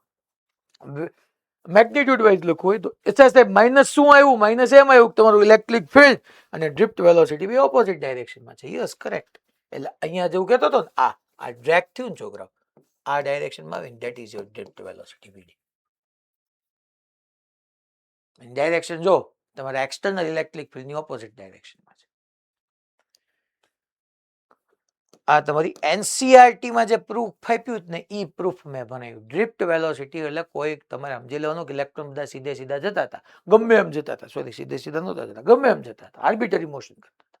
મેં એક્સટર્નલ ઇલેક્ટ્રિક ફિલ્ડ આપ્યું એટલે એનું એ આર્બિટરી મોશન કઈ બંધ નથી કરી દીધું, કારણ કે તો થર્મલ એજિટેશનને કારણે હતું. એ ઉપરાંત એક્સ એ બધા એક એક્સ્ટ્રા એક ડિસ્પ્લેસ થયા, ડ્રેગ થયા તમારા એક્સટર્નલ ઇલેક્ટ્રિક ફિલ્ડની ઓપોઝિટ ડાયરેક્શનમાં. એ એક્સ્ટ્રા જે ડ્રેગ થયા અને જે વેલોસિટી આવી that is your drift velocity.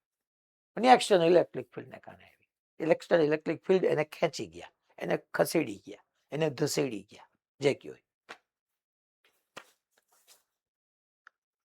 ચલો રેડી બધાને ભાઈ? એટલી વાત ફોર્મ્યુલા યાદ રાખજો. ડ્રિફ્ટ વેલોસિટી બહુ નાની છે પણ કરંટમાં એ જ કન્ટ્રીબ્યુટ કરે છે, કારણ કે હવે બધા ઇલેક્ટ્રોન તમે જોવા જાઓ ડ્રો ન કરતા, આ બધા ઇલેક્ટ્રોન ગમે એમ આર્બિટરી મોશન કરતા હશે પણ એક વાત પાકી છે કે બધા ઇલેક્ટ્રોન ડાબી બાજુ તો જતા જ હશે.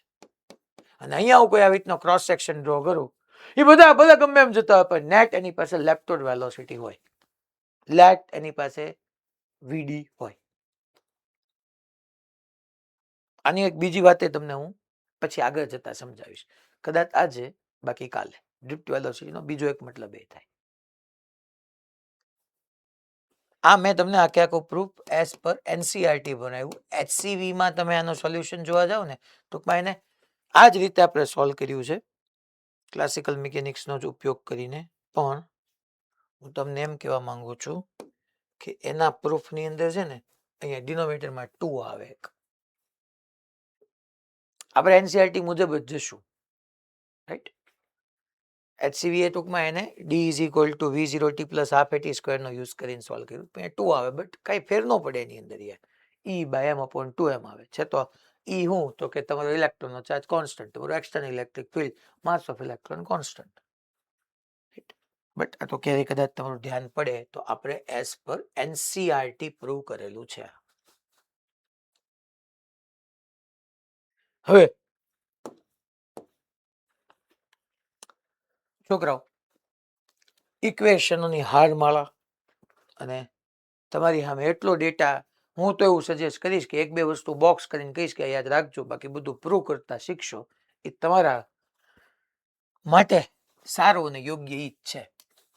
હું તમને એમ કહી દઉં કે આવી રીતના કંડક્ટર લઉં છું છોકરો, સિલિન્ડ્રિકલ કંડક્ટર.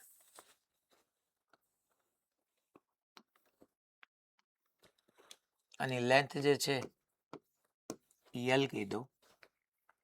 આની અંદર ઘણા બધા ઇલેક્ટ્રોન્સ રહેલા હોય છોકરા.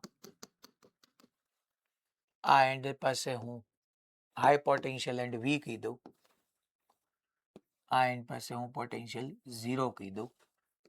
આ ડાયરેક્શનમાં ઇલેક્ટ્રિક ફિલ્ડ છે, ક્રોસ સેક્શનલ એરિયા એ છે.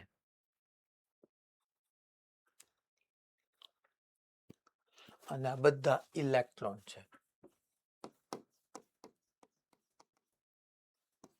અને આની અંદર free electron density small m છે. Free electron density small n છે.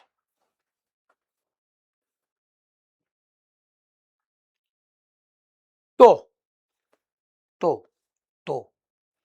યાદ કરો આગળનો ક્વેશ્ચન, સૌથી પહેલો ક્વેશ્ચન જો તો આવો કંડક્ટર મેં ડ્રો કર્યો હતો. સોરી, આવી રીતના બધા ચાર્જીસ હતા, ક્યુ ચાર્જ હતા, વી વેલોસિટી બધા સેમ ડાયરેક્શનમાં જતા હતા.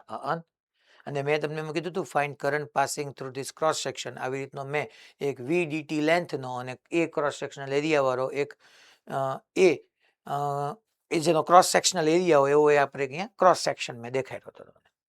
અને એમાં 0 ટુ ડીટી ટાઈમની અંદર કરંટ એન એ વી ક્યુ આવું આવ્યું હતું. તો અહીંયા હું ન કહી શકું હે છોકરો, અહીંયા એવું ન કહી શકું કે તમે અહીંયા કોઈ ક્રોસ સેક્શનનો વિચાર કરો, આ ક્રોસ સેક્શનનો વિચાર કરો તો આમાંથી પાસ થતો કરંટ તમે ન લખી શકો કરંટ ફ્લોઈંગ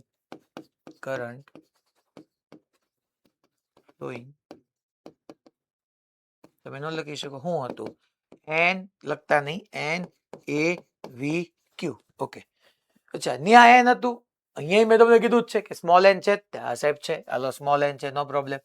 તો એન એ વી ક્યુ સાઈડમાં લખી નાખું કે તો કરંટની વાત આવતી હતી N A V Q. Okay, તો એન ના એન રાખું. ન્યા ક્રોસ સેક્શન એ હતો, અહીંયા એ જ છે તો અહીંયા એ જ રાખું. તો આ is equal to small n A. અચ્છા વી, અચ્છા એન એ વી ક્યુ હતું, sorry not D, n A V Q હતું. અચ્છા વી, ન્યા વેલોસિટી વી હતી. શું અહીંયા વી વેલોસિટી કરંટમાં કન્ટ્રીબ્યુટ કરે? ના રે ના, અહીંયા તો ડ્રિફ્ટ વેલોસિટી કરંટમાં કન્ટ્રીબ્યુટ કરે કે જે એક્સટર્નલ ઇલેક્ટ્રિક ફિલ્ડને કારણે આવે. તો મારે વી નો લખાય, વી ડી લખાય, અને ક્યુ નો લખાય, ઈ લખાય, કારણ કે ત્યાં ક્યુ ચાર્જ હતો, અહીંયા ઇલેક્ટ્રોન છે તો ઇલેક્ટ્રોન નો ચાર્જ ઈ આવે. તો ઈ ક્વેશ્ચન એટલા માટે કરાયો હતો કે તમે અહીંયા છોકરાઓ એને ડાયરેક્ટલી રિલેટ કરી શકો કે I is equal to n A v d e. Okay ચલો સર, વીડી ની વેલ્યુ પુટ કરાવરાવો. હાલો, ક્યાં ના છે તમને? શું ભાઈના magnitude wise e by m into tau into e થશે. જો વીડી ની જગ્યાએ મેં એક્ઝેક્ટ વેલ્યુ મૂકી દીધી. ઓકે સર, નો પ્રોબ્લેમ, આ તો મજા આવી ગઈ. I is equal to n A e square by m into tau into E, આવું લખી શકું? હા સર લખી શકો, એમાં કઈ ખોટું નથી. ટો શું છે sir? Tau mean relaxation time, ટોર્કનો ટો નથી અહીંયા. Okay sir, no problem. સાહેબ તમે અહીંયા યુનિફોર્મ ઇલેક્ટ્રિક ફિલ્ડ છે, V know that V is equal to E d. સાહેબ તમે એવું ભણાવ્યું હતું, V is equal to E d. અહીંયા જે બે વચ્ચે ઇલેક્ટ્રિક ફિલ્ડ ઈ તમારું એસ્ટાબ્લિશ થયું, ઈ ડી નથી, એલ છે. નો પ્રોબ્લેમ. તો હું અહીંયા આ ઈ ની જગ્યાએ વેલ્યુ પુટ કરું, v by l. Okay sir, તો I is equal to n e square by m into તો ની જગ્યાએ વી બાય એલ મૂકું તો એ બાય એલ આમ આવી જાય અને ઇન્ટુ વી આવી જાય. જો ની જગ્યાએ મેં વી બાય એલ મૂક્યું, એ બાય એલ આમ નામ રાખ્યું. અચ્છા, એન શું છે? સ્મોલ એન શું છે? Free electron density, A number of free electrons. Number of free electrons કે છે, ફ્રી ઇલેક્ટ્રોન ડેન્સિટી કે છે. તો એ તો કોન્સ્ટન્ટ હશે ભાઈ, જે કોઈ કંડક્ટર માટે ફિક્સ હશે. Small E charge fix, mass of electron fix, relaxation time toe, mean relaxation time fix, area L. Okay, આ બધા જો કોન્સ્ટન્ટ રહેતા હોય તો અહીંથી એમ નો કહેવું મારા વાલાઓ, that is I is directly proportional to V, and if I is directly proportional to V, તો જે કંડક્ટરમાં I is directly proportional to conductor, sorry, I is directly proportional to V હોય એવા કંડક્ટરને ઓહમિક કંડક્ટર કહેવાય. A conductor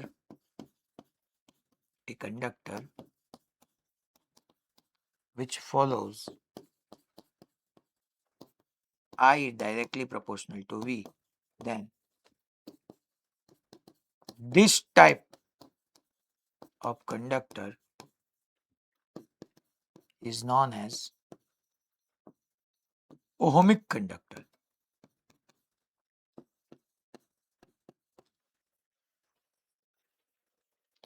Almost metal, almost electrolyte ની અંદર I is directly proportional to V હોય, અને જેમાં I is directly proportional to V હોય તો એને ohmic conductor કહેવાય. બધી મેટલમાં, બધી જ મેટલની અંદર I is directly proportional to V હોય. પણ આખે આખું એક ચેપ્ટર આવશે આપણે 12માં જ, લાસ્ટ ચેપ્ટર, જેનું નામ છે સેમી કંડક્ટર. તમે સમજો ને, આ બધું કોની માટે ભણાવું છું? કંડક્ટર માટે ભણાવ્યું. આજનો લેક્ચરનું એક પ્રોબ્લેમ પછી શરૂ જ્યાંથી કર્યું ને, કંડક્ટરથી જ શરૂ કર્યું. યાદ કરો તમે, motion of free electron in conductor. તો કંડક્ટરમાં I is directly proportional to V હોય, સેમી કંડક્ટરમાં I is directly proportional to V નો હોય, તો semiconductor non ohmic device થઈ. ઓહમિક ડિવાઇસ કયું કહેવાય? ઓહમિક ઉપકરણ કયા કહેવાય? જેમાં I is directly proportional to V હોય. I is directly proportional to V નું પાલન થતું હોય એ ઓહમિક ડિવાઇસ કહેવાય. જેમાં એનું પાલન ન થતું હોય એ નોન ઓહમિક ડિવાઇસ કહેવાય. એવી આવશે આપણે અહીંયા આગળ. તો સર અહીંયાથી તમે ઓકે, આ તો તમે બધું સમજાયું સાહેબ. હવે અહીંથી તો એક ગલકું આવ્યું સાહેબ. તો આ ઇઝ ડાયરેક્ટલી પ્રોપોર્શનલ ટુ વી, તો આ બધું કોન્સ્ટન્ટ થઈ ગયું ને? યસ દોસ્ત, આ બધું કોન્સ્ટન્ટ થઈ ગયું. અને કોન્સ્ટન્ટ નું નામ તારે આપવાનું છે S.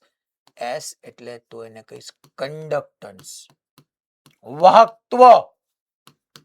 કંડક્ટન્સ ગુજરાતી મારા માટે લખી દઉં છું વાહકત્વ. રાઈટ, વાહકત્વ, conductance.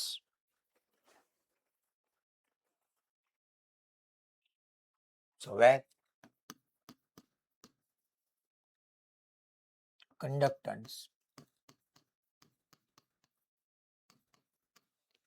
S is equal to, we can write N E square tau upon M into A by L.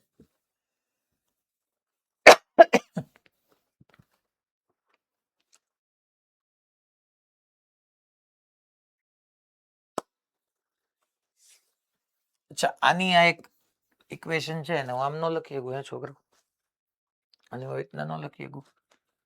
V is equal to M upon N E square tau L by A into I. આમ ન લખી શકું. M upon N E square tau, yes, L by A into I. અચ્છા, આમાં તે છોકરાઓ જોવો ને, ઈ થયું ને કે ભાઈ M constant, M what is M? M that is mass of electron. M constant, N free electron density, a number of free electrons. જે કયો એ constant, E constant, tau constant, L constant, A constant. તો અહીંથી હું ન લખી શકું છોકરાઓ, that is V is directly proportional to I, and if we remove this proportionality, તો proportionality constant આવે છે, એને નામ આપીએ છીએ આપણે R, where R is the resistance. R ને શું નામ આપવાના છે આપણે? રેઝિસ્ટન્સ.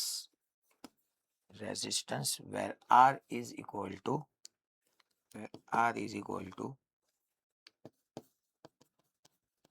resistance, અને એની આપણે લખી શકશું એની જગ્યાએ m upon n e square tau L by E.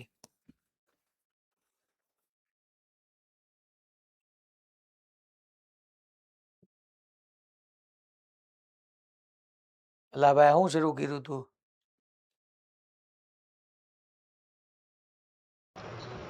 Morbi વાળાની સ્ક્રીન શેરિંગ થઈ ગઈ હતી. ઠીક, મોરબી વાળાની સ્ક્રીન શેરિંગ થઈ ગઈ હતી.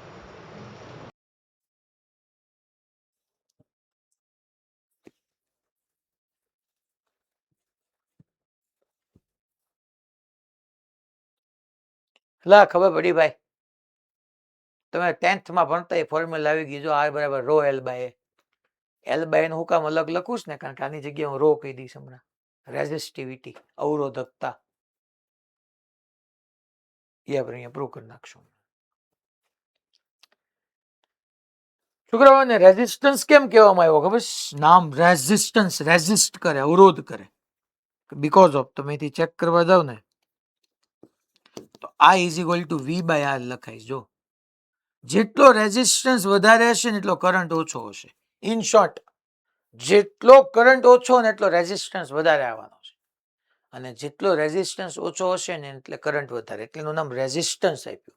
કે આ બધા પેરામીટર એવા છે, આ બધા પેરામીટર એવા છે કે જે કરંટને ઘટાડતા હોય છે કે કરંટને વધારતા હોય છે. ટૂંકમાં જે કરંટમાં જે ચેન્જ છે એનો ઓપોઝિટ છે અને રેઝિસ્ટ કરે છે, એટલા માટેનું નામ રેઝિસ્ટન્સ આપ્યું. ચલો, તો ક્યાંથી વાતને ક્યાં લઈ ગયો એ તમે સમજ્યા. હવે હું રેઝિસ્ટન્સ ને પહેલા તમને તમારી નજર સમક્ષ લઈ આવું છોકરાઓ. રેઝિસ્ટન્સ ને આપણે વાત કરીએ, પછી કન્ડક્ટન્સ સમજાવું, રેઝિસ્ટિવિટી સમજાવું, કન્ડક્ટિવિટી સમજાવું. હવે ન કરો બધું એવું બધું આવ્યા કરવાનું છે. તમે ઘરના છો એટલે તમને સાચું કહી દઉં.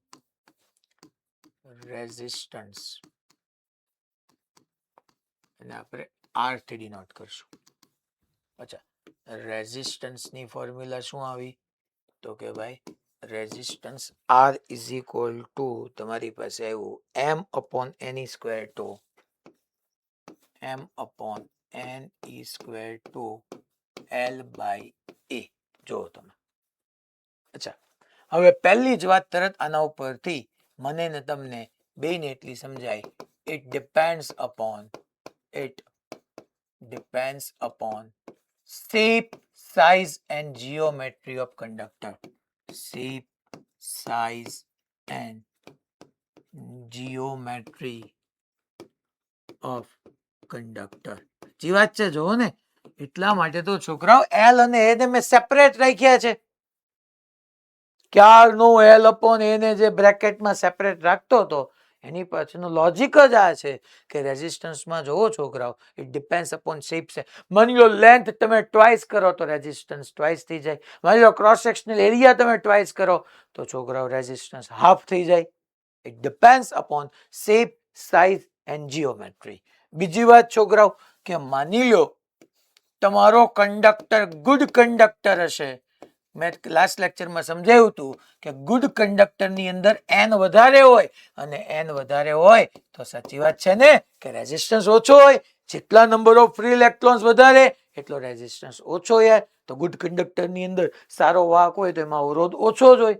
So good conductor that shows n is high and that means resistance is less. If your conductor is bad, so bad conductor એવું શો કરે છે છોકરાઓ કે bad conductor that means n less, અને n less તો છોકરાઓ resistance મોર.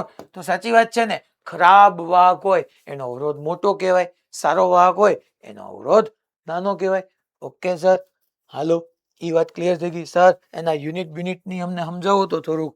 Unit, ચલો તો ભાઈ યુનિટ, એનો યુનિટ શું થવાનો છે?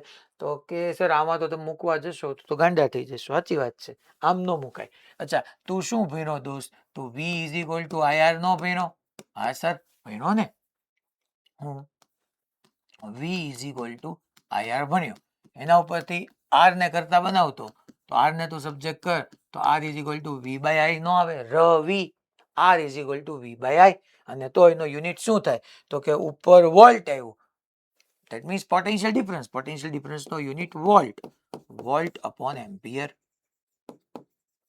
V upon A. ઓર એને બીજું તમે લખી શકો ઓહમ. એની સિમ્બોલ આવો થાય કેપિટલ ઓમેગા. યાદ કરો આપણે સોલિડ એંગલ ને ઓમેગા થી શો કરતા હતા, આ બી ઓમેગા જ છે. તો રેઝિસ્ટન્સ એટલે વોલ્ટ પર એમ્પિયર, એને ઓહમ કહેવાય. સર આમાં ડખો શું થાય ખબર છે? નથી ખબર. ડાયમેન્શન અઘરા પડશે.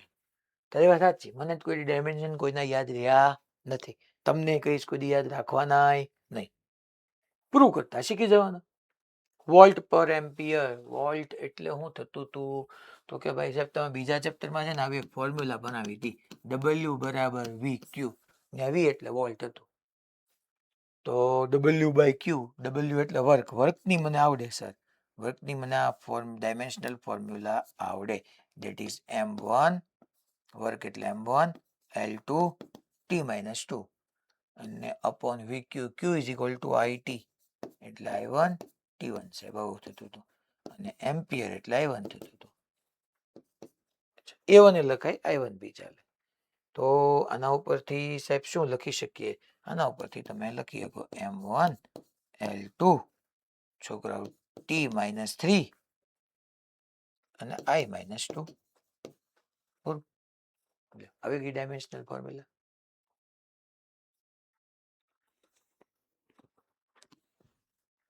Okay sir. પછી તો કે પછી એક વાત, જો તમે ટેમ્પરેચર વધારો, ટેમ્પરેચર ઇન્ક્રીઝ કરો તો થર્મલ એજિટેશન ની ઇન્ક્રીઝ થાય. યા તમે યાદ કરો કે ભાઈ half m u square is equal to મેં તમને કીધું હતું 3/2 કેબીટી. ટેમ્પરેચર ઇન્ક્રીઝ કરો તો એની સ્પીડ ઇન્ક્રીઝ થાય. સ્પીડ ઇન્ક્રીઝ થઈ જશે, સ્પીડ ઇન્ક્રીઝ થઈ જશે તો કોલિઝન ઇન્ક્રીઝ થશે, અને કોલિઝન ઇન્ક્રીઝ થશે તો બે કોલિઝન વચ્ચેનો ટાઈમ ઘટશે, અને ટાઈમ બે કોલિઝન વચ્ચેનો ટાઈમ ઘટશે એટલે રિલેક્સેશન ટાઈમ ટી ઘટશે, અને રિલેક્સેશન ટાઈમ ટી ઘટશે એટલે મીન રિલેક્સેશન ટાઈમ ટો ઘટશે. સો ટેમ્પરેચર ઇન્ક્રીઝ થશે, ધેટ શોઝ કે તમારી સ્પીડ ઇન્ક્રીઝ થશે, મીન્સ કે તમારો રિલેક્સેશન ટાઈમ ટો ઘટશે, અને રિલેક્સેશન ટાઈમ ટો ઘટશે તો તમારો રેઝિસ્ટન્સ ઇન્ક્રીઝ થશે. તો ક્લિયર વાત છે ને? જો ટેમ્પરેચર ઇન્ક્રીઝ થાય, ટેમ્પરેચર ઇન્ક્રીઝ થશે તો મીન રિલેક્સેશન ટાઈમ ટો, આ ટો શું છે એ જોજો જરાક. અહીંયા હું ટી ઇન્ક્રીઝ પછી આમ લખી નાખું કે ભાઈ ટી ઇન્ક્રીઝ તો તમારો mean relaxation time, mean relaxation time decrease થશે. મીન રિલેક્સેશન ટાઈમ કોને કહેવાય? તો કે ભાઈ જેટલા બી ઇલેક્ટ્રોન જેની બે કન્ઝિક્યુટિવ છે, ટૂંકમાં કન્ઝિક્યુટિવ કોલિઝન વચ્ચેનો ટાઈમ, મતલબ સ્પીડ વધી ગઈ તો ફાસ્ટમ ફાસ્ટ ટ્રાવેલ કરવા માંડ્યા, ફાસ્ટમ ફાસ્ટ ટ્રાવેલ કરવા માંડ્યા એટલે ટૂંકમાં ફાસ્ટમ ફાસ્ટ ટ્રાવેલ કરવા માંડ્યા એટલે કોલિઝન વધી ગયા, કોલિઝન વધી ગયા એટલે બે કોલિઝન વચ્ચેનો ટાઈમ ઘટી ગયો, બે કોલિઝન વચ્ચેનો ટાઈમ ઘટી ગયો એટલે T1 ઘટી ગયો એટલે ટો ઘટી ગયો, અને ટો ઘટી ગયો તો અહીંયા જોવા જાવ ને ટો ઘટે તો ધેટ શોઝ કે રેઝિસ્ટન્સ વધે. એન્ટી ઉલટું કે જો તમારું ટેમ્પરેચર ઘટી ગયું તો છોકરાઓ ટેમ્પરેચર ઘટી ગયા એટલે પાર્ટિકલ ધીમા પડી ગયા, પાર્ટિકલ ધીમા પડી ગયા તો બહુ કોલિઝન નહીં કરે, બહુ કોલિઝન નહીં કરે એટલે બે કોલિઝન વચ્ચેનો time, that means any average લઈએ તો મીન રિલેક્સેશન ટાઈમ ટો વધી ગયું, અને મીન રિલેક્સેશન ટાઈમ ટો વધી ગયું તો તમારો રેઝિસ્ટન્સ ઘટી ગયો.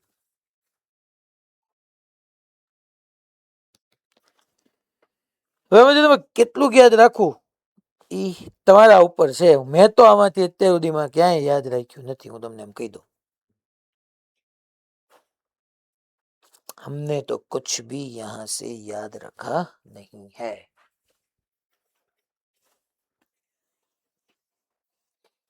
હવે છોકરાઓ હું તમને નેક્સ્ટમાં સમજાવી રહ્યો છું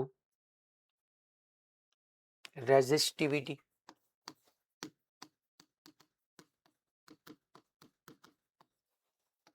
જેને આપણે રો થી ડિનોટ કરવાના છે. રેઝિસ્ટિવિટી, રેઝિસ્ટન્સ એટલે અવરોધ, એનો યુનિટ મેં તમને કીધો વોલ્ટ પર એમ્પિયર યા ઓહમ. હવે છોકરાઓ રેઝિસ્ટિવિટીમાં હું પાછું આ આર ની ફોર્મ્યુલા તમને યાદ અપાવી દઉં કે m upon n e square tau R is equal to m upon n e square tau m upon n e square tau L by A હું છોકરાઓ આ એમ એન ઈ અને ટો એને ભેગા કરીને એક નવો કોન્સ્ટન્ટ ઇન્ટ્રોડ્યુસ કરી દઉં તો આપણે લખી શકીએ છોકરાઓ આ R is equal to L by A as it is રાખવા દઉં અને આની જગ્યાએ હું ઇન્ટ્રોડ્યુસ કરી દઉં રો તો તમારી પાસે ફોર્મ્યુલા થઈ ગઈ R is equal to rho L by A and where rho is equal to આપણે મૂકવાનો આવશે m upon n e square tau અને રો ને કહેશું resistivity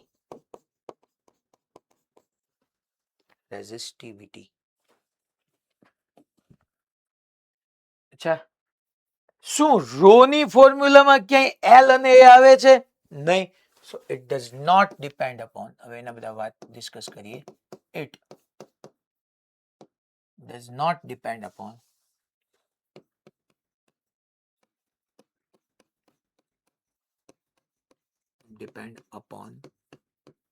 shape, size and geometry. Shape, size and geometry.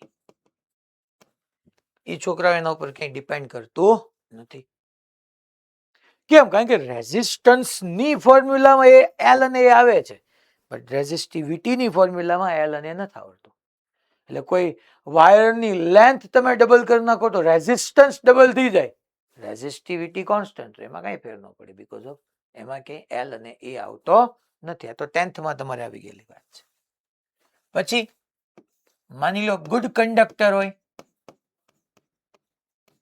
Good conductor તો good કંડક્ટરમાં તમને ખબર છે એન વધારે હોય અને એન વધારે હોય તો આપણે એમ કહીએ કે એની રેઝિસ્ટિવિટી લેસ હોય સારી વાત કહેવાય ને સારો કંડક્ટર હોય ને રેઝિસ્ટિવિટી લેસ છે અચ્છા માની લો બેડ કંડક્ટર લઈ લો બેડ કંડક્ટર તો બેડ કંડક્ટરમાં એન ઓછા હોય અને એન લેસ હોય તો એની રેઝિસ્ટિવિટી મોર હોય તો એ પોઈન્ટ્સ આવી ગયા હવે એનો યુનિટ વિશે ડિસ્કશન કરીએ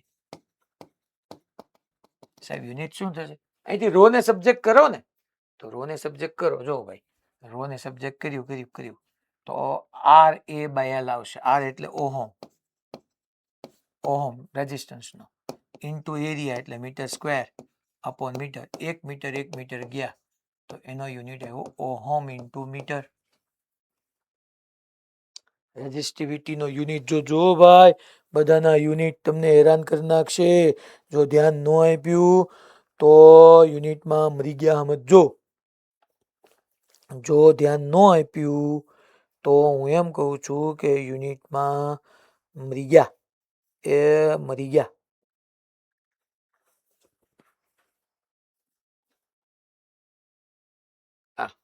આના ઉપરથી પૂરું કર્યું હાલો ડાયમેન્શનલ ફોર્મ્યુલા અચ્છા રેઝિસ્ટિવિટી નો એક તો મેં કહી દીધો ભાઈ કે ઓમ ઇન્ટુ મીટર થશે ઈ શેપ સાઇઝ જીઓમેટ્રી પર ડિપેન્ડ ન કરે તો એની ડાયમેન્શનલ ફોર્મ્યુલા લખી નાખીએ હવે એની ડાયમેન્શનલ ફોર્મ્યુલા માટે મારે જવું તો પાછળ જ પડશે કેમ હે સાહેબ કારણ કે તો ઓલી ઓહમ ની મને મળે ને આ રી ઓહમ ની છે એમાં એક એલ એડ કરી દો એટલે L3 થઈ જશે સો એની ડાયમેન્શનલ ફોર્મ્યુલા આવશે m1 L2 T-3 I-2 side આવી છે જો ઓહમ ની m1 L2 T-3 હા I-2 અને મીટર એટલે L1 એક લખી નાખું તો આ તમારી પાસે આવી ગયું છોકરાઓ m1 L3 T-3 અને I-2 ઓકે નો પ્રોબ્લેમ પછી આપણે ટેમ્પરેચર ની વાત કરી નાખીએ માની લો ટેમ્પરેચર તમે ઇન્ક્રીઝ કરો તો શું થશે તો કે ટેમ્પરેચર ઇન્ક્રીઝ કરો એટલે મેં તમને સમજાવેલું છે છોકરો કે ટેમ્પરેચર ઇન્ક્રીઝ કરો એટલે કોલિઝન વધી જાય અને કોલિઝન વધી જાય એટલે બે કોલિઝન વચ્ચેનો ટાઈમ ઘટી જાય એટલે relaxation time mean relaxation time તો ઘટી જાય અને અહીંથી તમને ખબર જ છે રેઝિસ્ટિવિટીની ફોર્મ્યુલા તો આ થઈ ને છોકરા આ રહી જો એમ અપોન એની સ્ક્વેર ટો ઘટી જાય તો આપણે કહી શકીએ કે રેઝિસ્ટિવિટી વધી જાય અને સેમ ટેમ્પરેચર ઘટી જાય તો છોકરાઓ મીન રિલેક્સેશન ટાઈમ વધી જાય અને તો રેઝિસ્ટિવિટી ઘટી જાય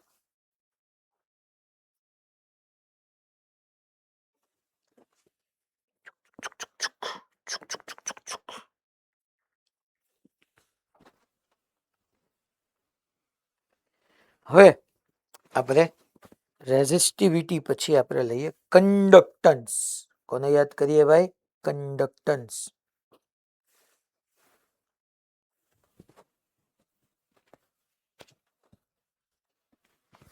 નેક્સ્ટ હેડિંગ આપી દઈએ. કંડક્ટન્સ એટલે વાહકત્વ.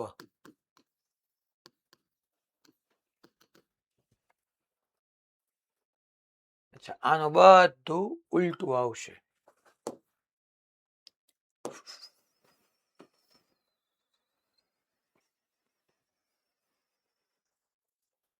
ચાલો તો થોડીક આપણે બુદ્ધિ વાપરીએ.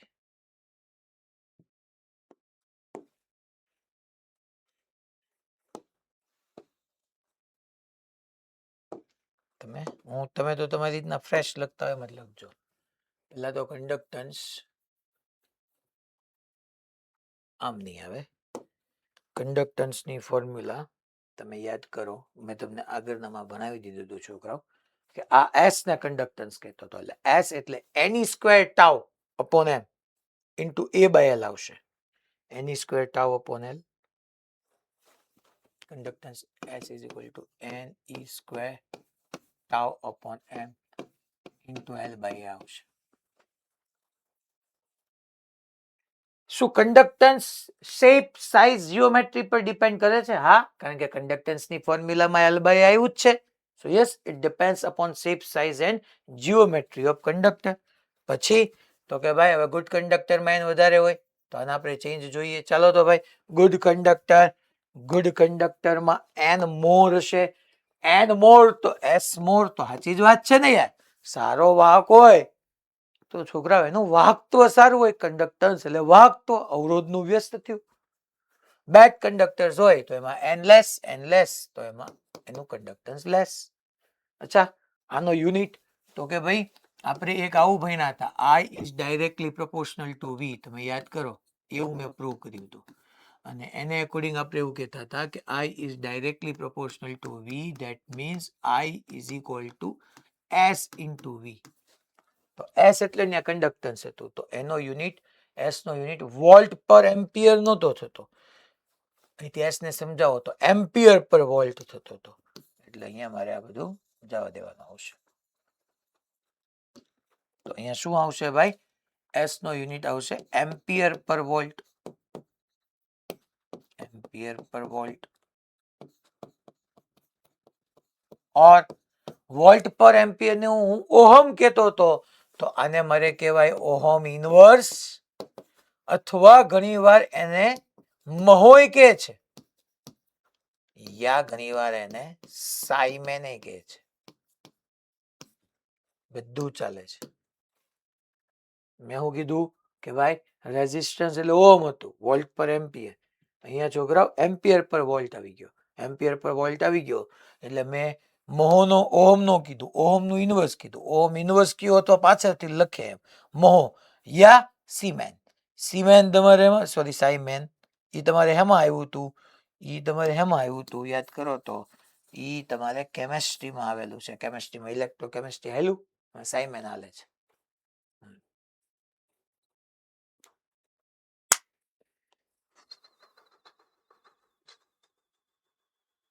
હાલો, હવે ડાયમેન્શનલ ફોર્મ્યુલામાં યાર ઓલાની ઉલટાવીને લખી નાખવાની હોય, બીજું શું હોય? પછી કેટલું પ્રૂવ કરવું? કારણ કે આમાં જે છે આ રેઝિસ્ટન્સ આ રે, એમાં 1 2 3 2 છે, તો હું 1 2 3 2 કરી નાખું, આમાં જ આવી જાય.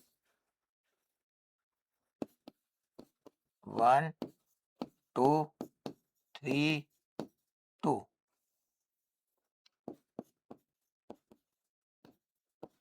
પણ એમાં પાછળ વાળા માઇનસ હતા, આગળ વાળા પ્લસ હતા. અહીંયા ઉલટું થઈ જશે, માઇનસ માઇનસ આ પ્લસ.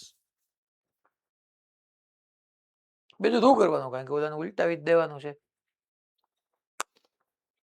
સાહેબ છતાંય મને ભૂલાઈ ગયું, તમે કેમ કર બકા? એમ્પિયર નો લખતા આવડે આવ્યું, વોલ્ટ માટે ડબલ્યુ બરાબર વીક્યુ કર, વી બરાબર ડબલ્યુ બાય ક્યુ કર, પ્રૂવ કર. બીજું શું હોય? અચ્છા, ટેમ્પરેચર ઇન્ક્રીઝ થશે તો ઓલી રેન્ડમ વેલોસિટી વધશે, અને તો ઝાઝા બધા કોલિઝન થશે તો બે કોલિઝન વચ્ચેનો રિલેક્સેશન ટાઈમ ટો ડિક્રીઝ થશે અને ટો ડિક્રીઝ થાય તો એનું કન્ડક્ટન્સ ડિક્રીઝ થાય. સાચી વાત જ છે ને? ઓલા મેં કીધું હતું ટેમ્પરેચર વધે તો રેઝિસ્ટન્સ વધે. સાચી વાત છે ભાઈ? અને જો રેઝિસ્ટન્સ વધે તો કન્ડક્ટન્સ શું થયું કહેવાય? ઘટ્યું કહેવાય. આમાં ટો ટેમ્પરેચર ડિક્રીઝ થાય તો છોકરાઓ relaxation time mean relaxation time increase થાય અને ટો ઇન્ક્રીઝ થાય તો એસ બી ઇન્ક્રીઝ થાય. સાચી જ વાત છે ને?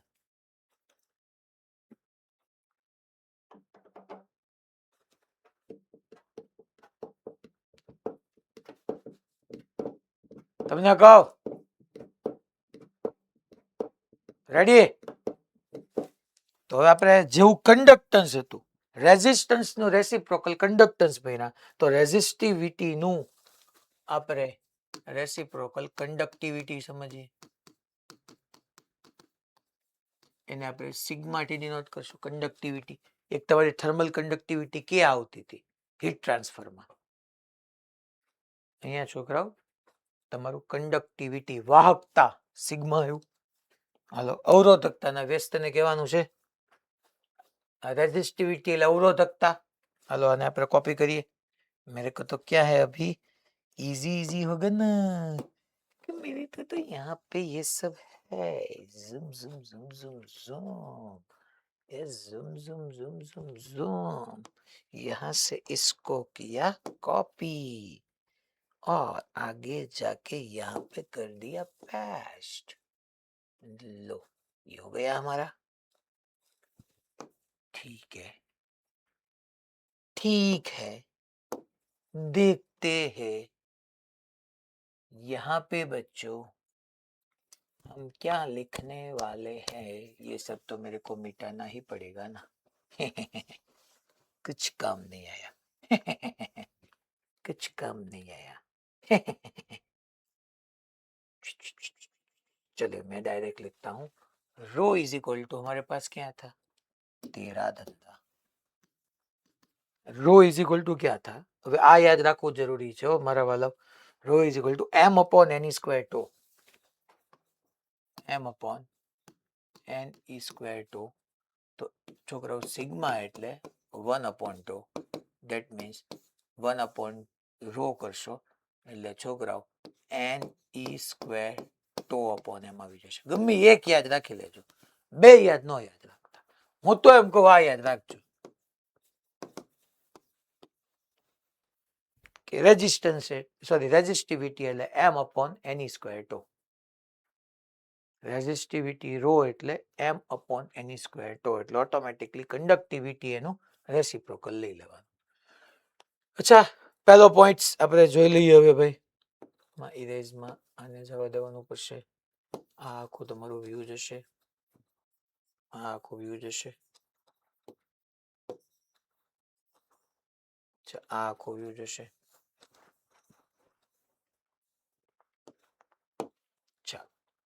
પહેલી વાત તો સાચી જ છે. It does not depend upon shape size and geometry કે એલ અને એ આવતા નથી. અચ્છા જો એન વધારે હશે ગુડ કંડક્ટર તો એની કંડક્ટિવિટી સારી કહેવાય. તો સારી જ વાત છે ને સાચી વાત જ છે ને. એન લેસ હશે એની કંડક્ટિવિટી લેસ હશે. અચ્છા એનો યુનિટ અચ્છા ઓલાનો યુનિટ શું હતો ભાઈ? રેઝિસ્ટિવિટીનો યુનિટ શું થતો હતો? ઓહમ ઇન્ટુ મીટર થતો હતો. કેમ ગયો? આ રહ્યો ઓહમ ઇન્ટુ મીટર થતો હતો. તો કંડક્ટિવિટીનો યુનિટ થશે ઓહમ ઇન્ટુ મીટર ઇનવર્સ. પૂરું થઈ ગયું. યા ને ખાલી મહો ઇન્ટુ મીટર ઇનવર્સ એ કહી દેવાય અથવા સીમેન ઇન્ટુ. જો મેં ઓહમ ઇન્ટુ મીટર આખાની માથે ઇન્વર્સ કર્યું છે. ઓહમ ઇન્ટુ મીટર આખાની માથે -1 કર્યું છે. અને તમે આમે લખી શકો ને ઓર સાઇમેન ઇન્ટુ મીટર ઇનવર્સ. તો પછી મારે મીટરની માથે જ ઇન્વર્સ કરવાનું આવશે.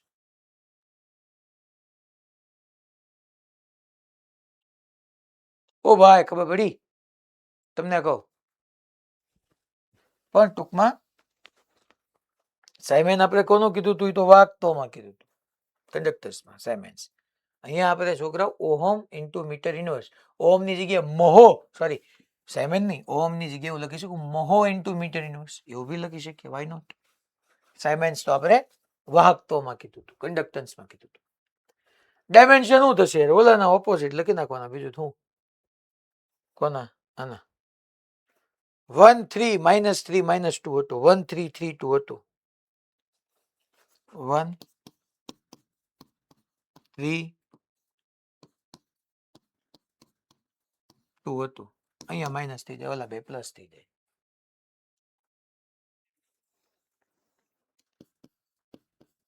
વન 3 3 2 આ માઇનસ, ઓલા બે પ્લસ. ટેમ્પરેચર ની વાત કરીએ, ચાલો. ટેમ્પરેચર ઇન્ક્રીઝ થાય તો આપણને ખબર જ છે કે ભાઈ રેન્ડમ વેલોસિટી વધી જાય એટલે કોલિઝન વધી જાય, તો બે કોલિઝન જો જાવ ટો ઘટી જાય તો સિગ્મા ઘટી જાય. સાચી વાત છે. ટેમ્પરેચર વધારો એટલે કન્ડક્ટિવિટી ઘટી જ જાય. અને આનું ઉલટું, આ વધી જાય છોકરાઓ, ટેમ્પરેચર ઘટાડો એટલે આ વધી જાય, ટો વધી જાય તો સિગ્મા વધી જાય. એ તમને લખતા આવડે એટલું.